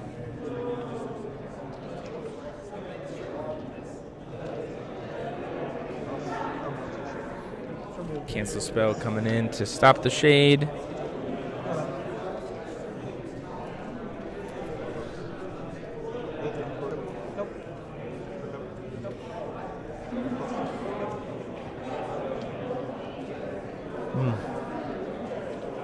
So really here, for Etten, it's just a matter of, for John, first of all, it's just not falling prey to the tricks of blue. Like, that becomes the big trick, or the big, like, lock, way to kind of stay ahead. For Etten, it's about just playing, it's really about just playing safe. Like, the deck doesn't really need to go super aggressive. So, like, it could just take its time, get Sherry, black-green Sherry to fall into these little traps, at which point in time it's just like, okay, that's fine. And then during the draw before, this is a risky play, I think, before the draw, using the shade, like, so quickly, because a doll could have been flashed in response, and he still gets a draw off of it before the upkeep. Spirit Stone coming in for John.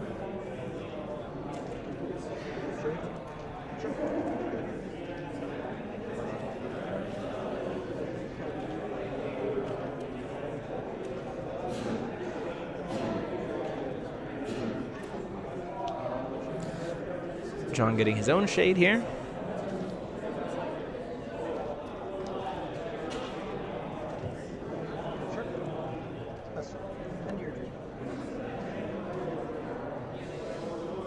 Patrolling guard dog coming in is an 8/8 using the energize. It's gonna get canceled. Potentially. Fair spell it, severing the fair spell. Severing the severing. Severing the severing the severing. And with that, the stream has a bingo. Sorry guys, no bonus prize for you. Player controls 3 dolls, Glint misses, severing cancels severing, Dark Tree is the ruler, and the J ruler is killed. The stream has won at bingo. So now you guys just need to try to get bingo so you can at least win this. If not, we'll find out some way to give it away on the channel for sure. But I do want to give away one of these statues to you guys.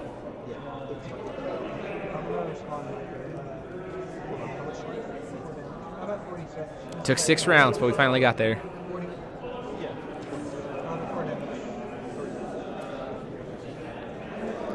End of turn. Oh, he swung in for the 8, I think.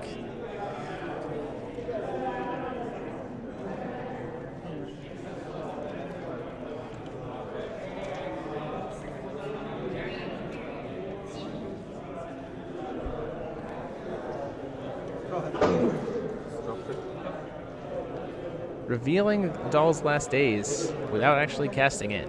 That's an interesting decision, I think. Oh, maybe just to pump it up so it's 11 damage instead. So that's fair. It's probably the one that's going to have the least impact, although because Last Days of the Powerless Dragonoid, I imagine, got pulled out.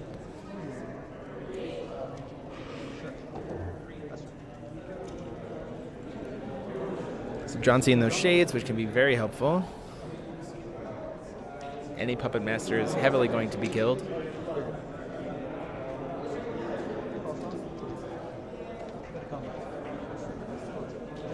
Swinging in for the 11. Sherry effects being activated here.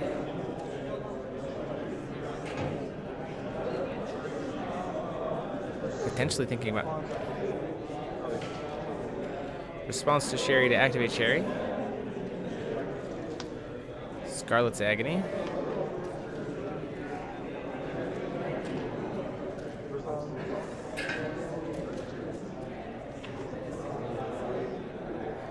Then revealing Doll's Last Days. Instead, now that the patrolling guard doll's been removed from combat. Go ahead.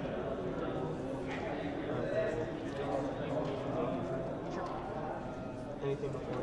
Nope. So the thing is, John has to start sticking some damage, like fast, because we're starting to get to the time frame where Sherry can really just kind of grind out, especially in the mirror.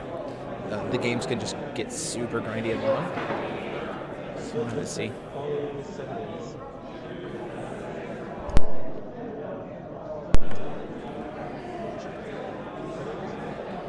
Playing a, looks like a Glint of Insight. Unfortunately, not seeing any cards that he wants to have discarded.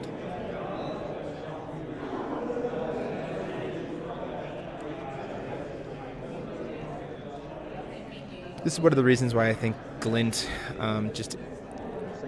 while Glint is good, he's going to call Glint here knowing that there's no severing. Oh, I'm getting a potential report from Charlie. Coming back, so I'll have Charlie come sit down. And Charlie, welcome back. What do you have for us? So Frank Klosser just won.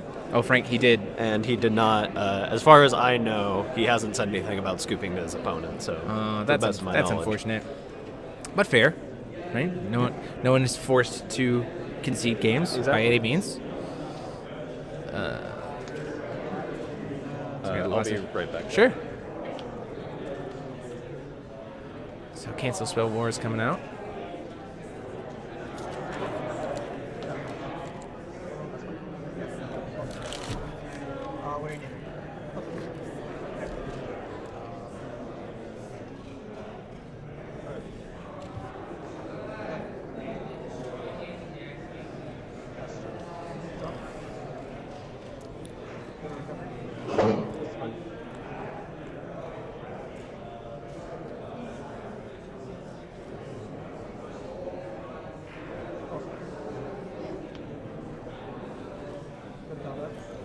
The question becomes here, at what point in time do you just have the advantage?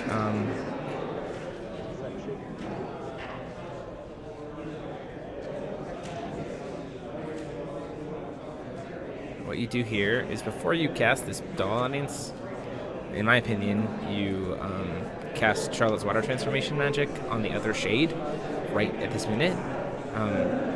He's going to gain 6 life, but then he's kind of getting hit for 8 damage. So 35 because of the gain, and then he takes the damage, takes the 8, so down to 27. Using Sherry to do Scarlet's Agony. So draw another card.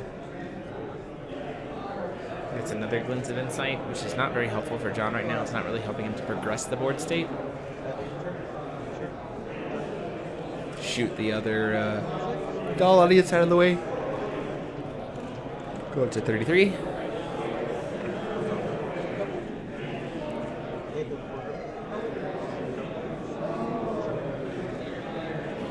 Freyla lost, unfortunately.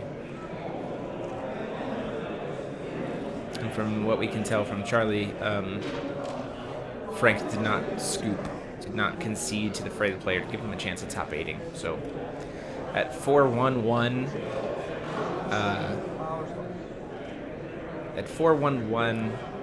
he's at 13 points, which could push him there based on breakers. We'll have to see. Brandan Bremont coming to finally do some commentary, I think. Hello again. Stepping on right at the very end. All right, what's going on here? We have Sherry versus Sherry. Classic. Green-black versus Bug. Okay. Etten is up 1 game. All right. And appears to... Oh! All right, I guess you guys just have me now. What's going on here? Got some Rested Resonators, got some cards. Can't tell how many cards one has. Each one has 4 stories.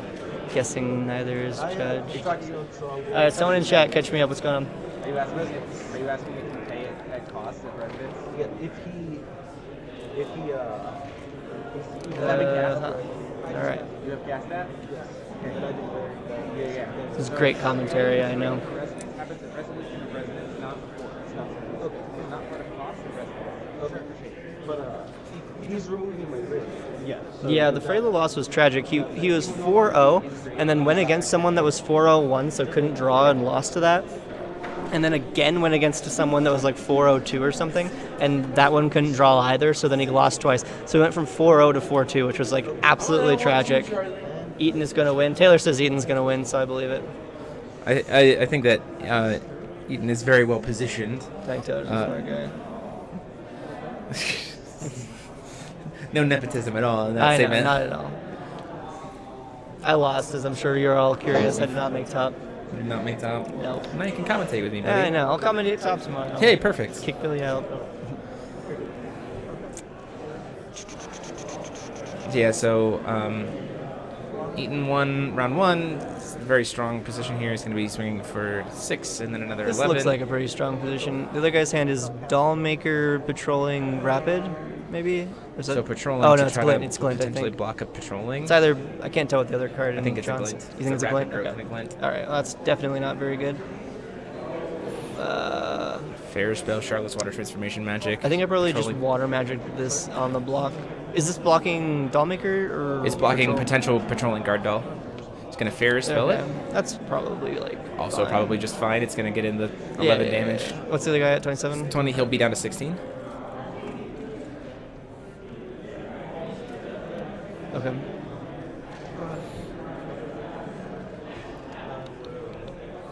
Taylor is saying, wow, Green Dragon didn't carry you to top 8? So I know. surprising. It is actually shocking. I wasn't good enough. I tricked myself into thinking it was good when it was like 3-1 after I lost the first round. I was like, maybe this is actually decent. It's not. It's not disappointing. I know, heartbreak. Taylor, you should have convinced me harder. Flipping over the Seed of Rebirth here. So John making the decision to not sideboard. This is game 2. Yeah. So John making the decision to not sideboard an Evil Elemental Uprising. That's wild. The other guy has seeds, right? Yeah. Okay. So like you really want the And uprising like to come with last seeds. days of a Dragonoid, like doesn't do anything in this matchup. Last days of a Powerless. No, not at all. So you just side it out for Black Tears. Glint of Insight, hitting Charlotte's Water Transformation Magic, I think. That's what he called. Oh, these guys are already 3-2? These are both 3-2s. Oh. Everybody in the top tables was scooping Of or course, drawing. of course. So That was it. They just shook on it. So I think Eden just got it. yeah, I think John's like, yeah, there's nothing I can do. The final battle literally right in front of him. So Well, with all that was life. fun to So there you go. commentate. Thank you guys very much. So let's go to here. Ah, it's us. It's us. It's our Hooray. faces. You're Robbie Bear now. I'm what? You're Robbie Bear now. The official, perfect. the TO for Force of Will. That'd be such a good deal. You think? I wouldn't. No, not at all. That was a joke. Brandan Bremont. That's me. Brandan Bremont. This is a good event. Yeah. This is a lot of fun. 56, This is, 56 players. I'm a little disappointed that it looks like we might have literally a top 8 of nothing but cherries based on breakers, which would be kind of disappointing. But it is. I mean, it's it's in all really honesty, it's the exciting. last GP of this season, so like that can have sharing. So That's like, kind of exactly what I and the expected to see. Banhammer is like the Banhammer is coming. Like Yeah, Rob and I I were hope so. Rob and I were talking about how like there's Just to probably no really way. hope so. And here's one of the reasons why kind of I think I alluded to it.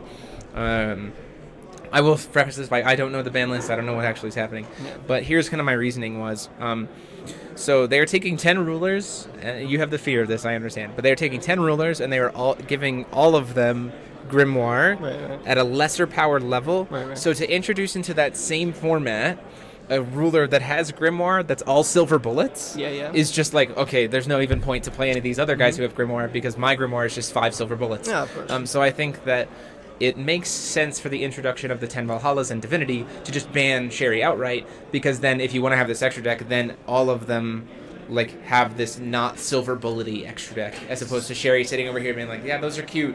So with that said, there's also just this ruler's insane and like his top, basically everything's taking over the game and probably would be What? better off without it. See? Why didn't we just ban it the first time? Well, that's a good question. So let me preface, I think an interesting thing happened with the cards that were chosen to be banned for Sherry. Yep. Jin, Eva, Ruin Story. and Ruin Story, right? I think that those also three kind of were the Swingblade. and also yeah, I think those three were honestly the strongest cards for Sherry. My thing is, then they decided to print. So like if Last Audience, as much as I love that card, the podcast, Right. they know. And Seed of Rebirth, if those two cards hadn't been printed and the bans had happened, I think Sherry would have been effectively nerfed. Don't get me wrong, still for very sure. good, still very good. But I think Last Audience being printed just by itself immediately was like, no, I'm not leaving yet. See ya. You gave me a 1-drop doll. Now I just play Puppet Maker and gave out the value, right? Because without a 1-drop doll, like to be able to really get super easy value and board creature manipulation from Last Audience, I think Sherry would have had a much harder time in this meta. Yeah, So- maybe. Yeah, that's definitely an option.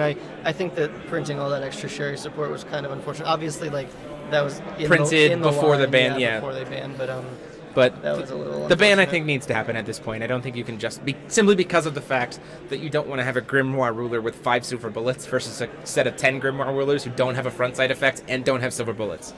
Like, that's trying just to use this as a mirror to adjust my hair and it's not working. sorry for your loss. That's all right. Yeah. All right. Quick update. Okay. So Cole O'Brien just beat his opponent And Cole, on table 6. and he was the Keurig player. No, So Cole was the Shahar. So Sherry beat Keurig. Yep. So- So, the Freyla and the Keurig both lost out. So there's only one Keurig in Potentially contention top for 8. top I'm gonna 8. The rest chastise are Frank Shahars. right now. Frank, I'm gonna chastise you. You have a pay. I'm gonna naughty chastise you. You have a paid invite. Your opponent, if they win that one, is winning in, playing against as your girl Freyla, and you choose to still just take the win. Sad reacts only. sad. I mean, like I again, respect and your I made it very clear to the chat. Like you are 100% in the right to be able to do that. That's totally fine. But I get to be like, it's your girl. She could have top 8'd. This is You my still little had to brother crush her. Ian, and he's stopping this event. It hurts. Didn't have to, Frank. Hopefully. It was always gonna hurt. You don't have to They come on didn't stream. put It's okay, me- buddy. They haven't given me a nice, just like, oh, I can whip this person and walk on all day. Apparently, Denver is the land of broken dreams. You crush your lady. You can't. You're not allowed to play Freyla anymore. I hereby no. Oh, You're not you allowed. can't stop me. You're not allowed. Hold up, you're telling me not to play one of my favorite decks that Right. has fully functional dual stones and can keep doing its thing into a rotation if they don't spoil new duels? Yeah. Hell no. No, it's No. It is totally fine. Please. Did you have a good time playing against Freyla? Did you have a good His time? deck was sweet. Yeah. I'm really curious how well the 4-drop is done for him. He had the one where just demonic, just dark elf. Yeah. He we watched him recur. What he would do is he would send it to the grave, Freyla reanimate, give it swiftness, and then give it swiftness. And the pump. He was playing the twins at all. Nope. Okay, No twins. I bet he's not playing either of the twins. Nope, twins. That would be why he had like the space for some other stuff I didn't. Yeah, play. for sure. Like those twins, like taking up a little bit of room. Yeah, they're pretty good.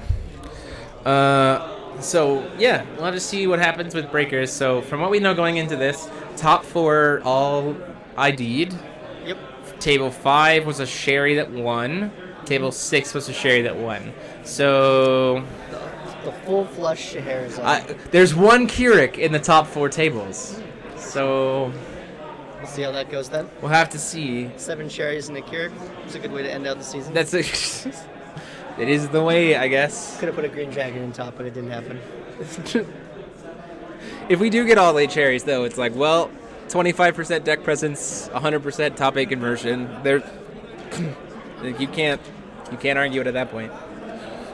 It's been good though. We've seen some pretty cool, fun decks. A lot of people playing singletons. Did you hear the ruler breakdown? Yeah, you were here for the ruler breakdown. So that was good. It's been a good time. So it doesn't look like I got a bingo.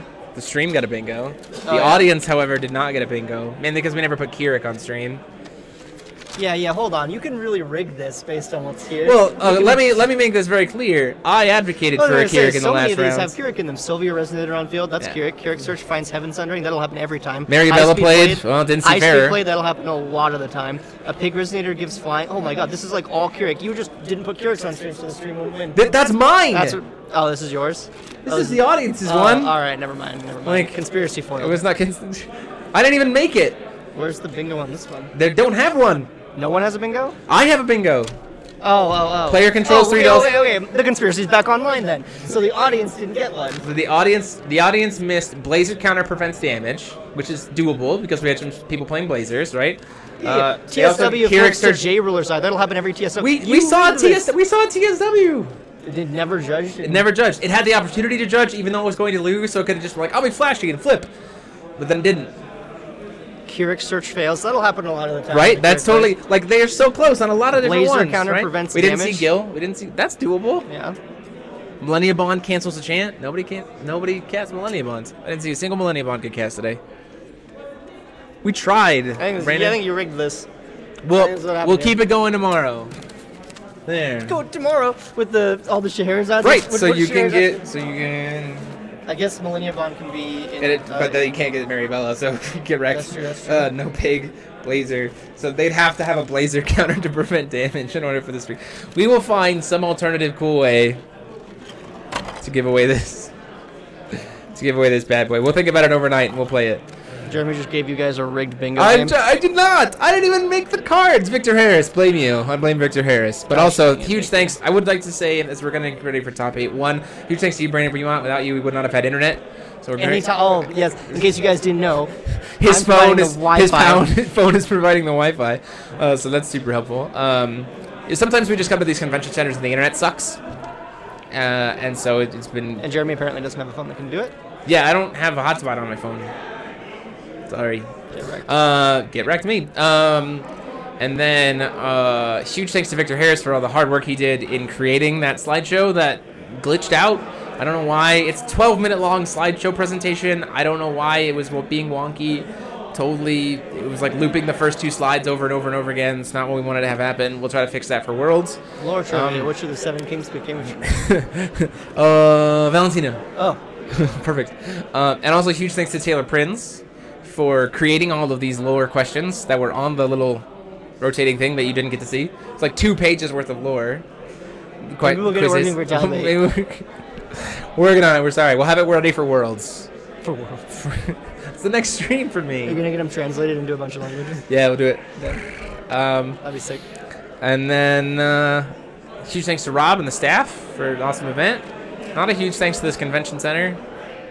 Not a huge thanks to that. I mean, it's a nice place, I guess. They've kind Why even say that? Not. I'd like to specifically not thank Jim, because Jim wasn't involved in this at all. So specifically not thanks to you. I hope Nats has been going well. Specific not thank you to Aaron Miles for not being here. How many people can you savage? How savage can you be? How savage can we be? So what's... Talk about with Rob, so I'll talk about this with you. Of the 10 rulers, knowing that we've only seen 5... Okay. Well, we've only seen the effects of 5. What of the 10 Valhalla rulers are you most excited to play? So are you saying of the 10 or like do I... Of the 10. So like, I guess, because we know a little bit about what they're kind of mechanically based on, right? So we know that like, we don't know what, we know that Isis is Burn. We know that Brunhild is that Brunhild? Brunhild, I think, for white, is like white weenies. We know that Hanzo is like symbol skill stuff, and like ninja art stuff. That? We pretty much know that, and that was because Rob was being hinty earlier. But symbol skilly stuff for Ninja Cats, and then we know that Darkness is Reanimator, and we know that Loki is Awakenings. So like, we don't know their effects, but we know kind of their archetype already. So of those 10... I told you that I've already figured this world's meta out. I don't even need to see any more cards. Sure. Okay. What is this world meta? All right. So basically... Break it down for us. All right. So Wind's been broken for a long time, so they're not going to break Wind, right? Sure. You think they're going to try very hard not to make Wind good? Sure. So I think that's actually going to be the case. One of the dangerous things that this game does a lot that Force Wheel Company seems to like just constantly miss is that effects that are the best counter to themselves tend to be very good if they are intrinsically powerful. Right, you talked about this, Black to Black. Right. So the fact is that one of the Black Tribes has a discard theme, and one of the Black Tribes has a graveyard theme. So a graveyard theme is a very good way to counter a discard theme, and a discard theme is usually very good in slow environments like the World Format's going to be, and graveyard themes tend to be attrition based, which are also very good in slower formats. We've seen a free chant that gives barrier to a player, and that's going to be good against anything aggressive. And so since the black has this cyclical relationship with itself where it is the best counter to itself and has 2 things that are intrinsically powerful to limit it, I think that there's an extremely high chance that given no other cards and just knowing how Forcible works and knowing the philosophies of the things of the tribes, that black is an extremely high likelihood of being good. Anyway, I'm saying this with absolutely no cards. I'm just like throwing this to the wind, Kobe, you know. And if I'm right, then I'm a genius. Fair enough. So are you most excited to play Darkness then? Of the 10 rulers? I'm excited to win, so yes. So you think you'll play Lucifer or Lich? I haven't seen Lich. Lucifer looks so sick. I love that effect on the backside. I think we talked about it a little bit earlier. Yeah, we talked about that earlier. Sweet. So we have 2 minutes left on rounds. So I think we're going to take a break for right now. And that's what Aaron said. I don't think Freyla getting top 8 and then getting trashed by Sherry would do anything for this game, especially if it got scooped in. Good take. I think that's fair. Like I said, I don't... Wait, what was he responding to? He was responding to me, like, giving Frank a hard time. No, Frank's a dick. He had a paid invite and didn't let the guy in. Ha! That makes me so much more happy that Frank dumpstered him. I'm sorry. Oh, responding to Jesse. I think it's fine that Frank did what he did. There's no player has any obligation ever... If you ever... want to top a GP, you have to bring a good deck. It's fine to be creative. Just think of what you're walking into, and I saw nothing but a deck that hedges for Sherry. Are you saying that I shouldn't have topped with Wind Dragon? Is that what you're telling me, Aaron? Well, you didn't top with Wind Dragon, so... That's true.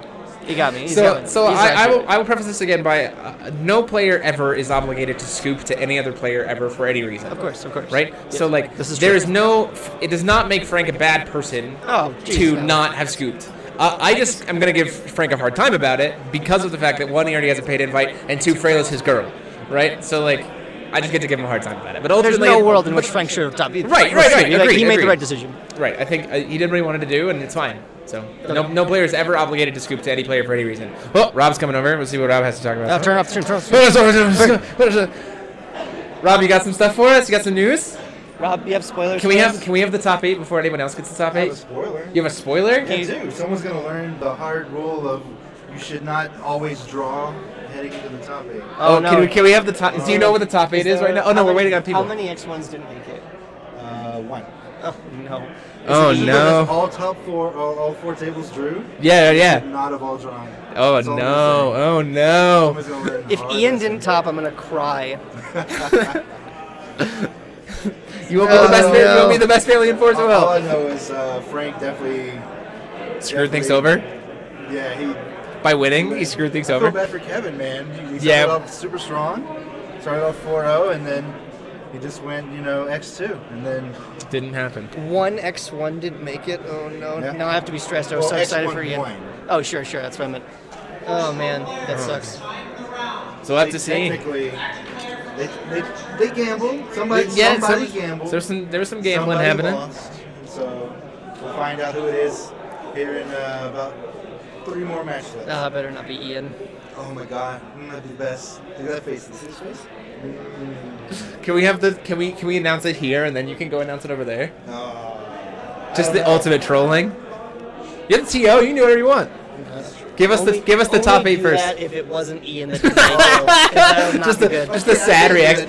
I can't sad reacts only. I can't keep this stream family friendly if that happens. That's fair. No, we'll just gif it. We'll just gif it. Butcher a minor. That's like sacrilegious. You just gif it. How you doing? I'm good. Glad. I haven't had any food all day today, dude, except for the jerky. I just ate Hey, get me up to date on this discourse in the chat. Discourse. It's very much not a common courtesy. Nobody travels to an event and plans their weekend with the intention of scooping a neat deck into top 8 to walk away empty-handed. Yeah. Remember when we couldn't ID? I do. Like there's other prizes than the world's invite for top 8ing. Yep, there are. Spirit of the game isn't about letting people win. People are talking about other stuff.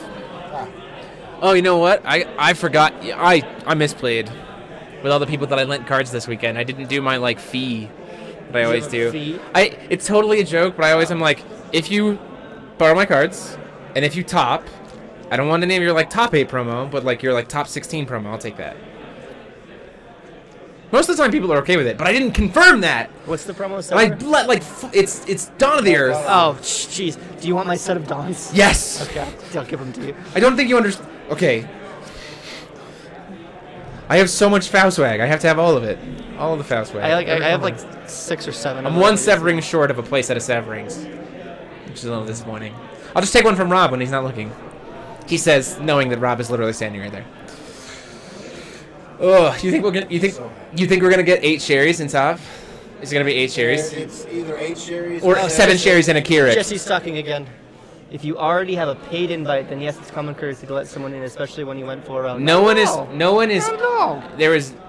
Speaking as a player who has gone to events with people who came with him for the purpose of trying to help him get into Top Cut, and players who have, and as someone who has played against players who have paid invites, right? No player is ever obligated by any means to scoop for any reason. He's approaching this argument from the wrong.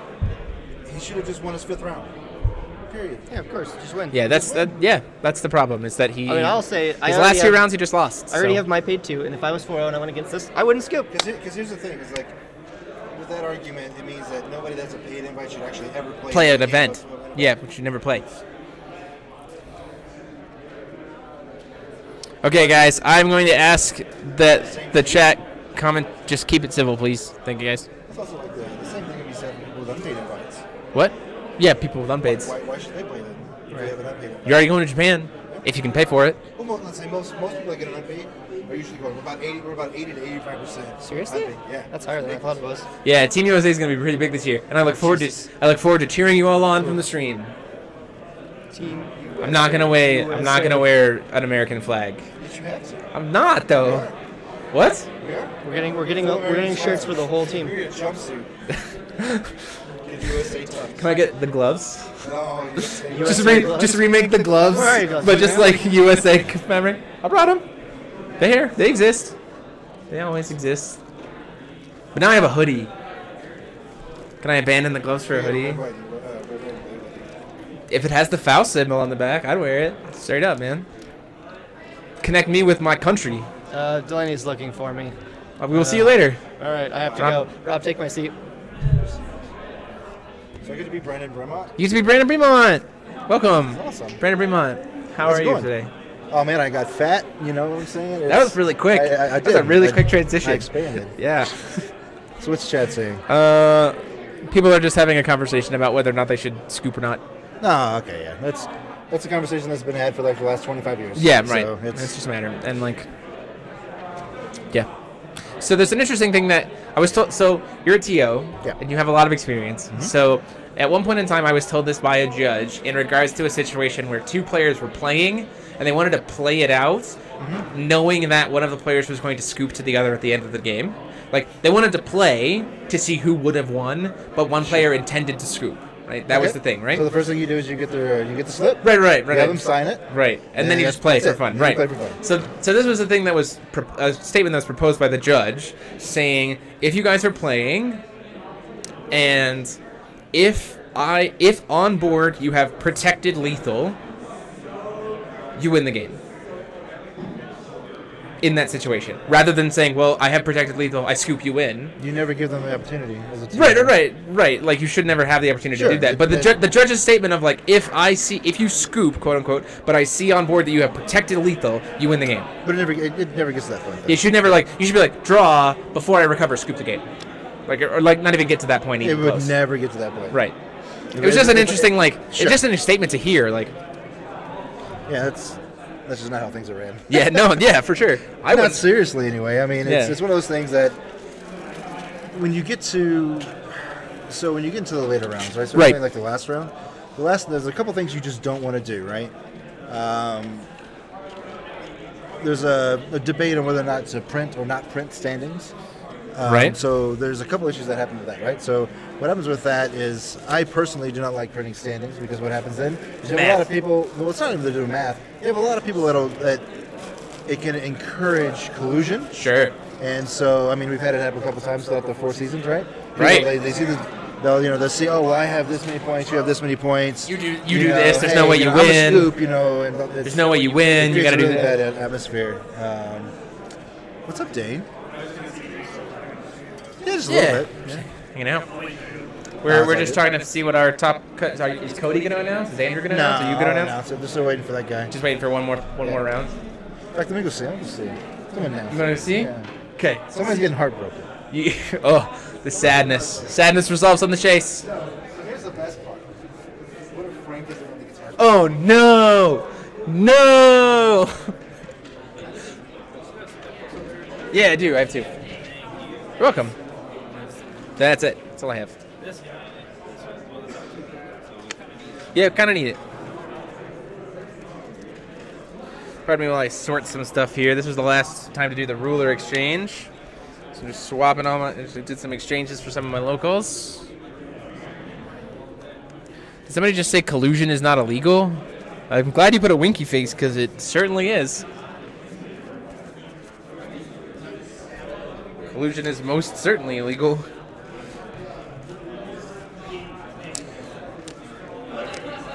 Oh, it's a Donald Trump joke, isn't it?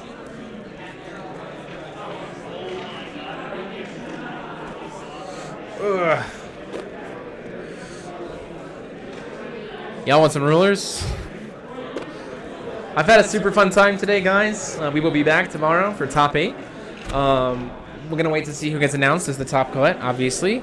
We'll be interested to see. If we have time, maybe we can do some exhibition games tomorrow. I know that I brought some fun decks. Board State, Lonely Jeremy. Yeah, that's me. But hey, I've got my hoodie, so it's fine. I have been playing this game for 4 years. I have been coming up on doing the channel for 3 years. And it has taken me 3.5 years to earn a Forcible friggin' Staff hoodie. Like, I own this with pride. I'm very grateful to being able to do that.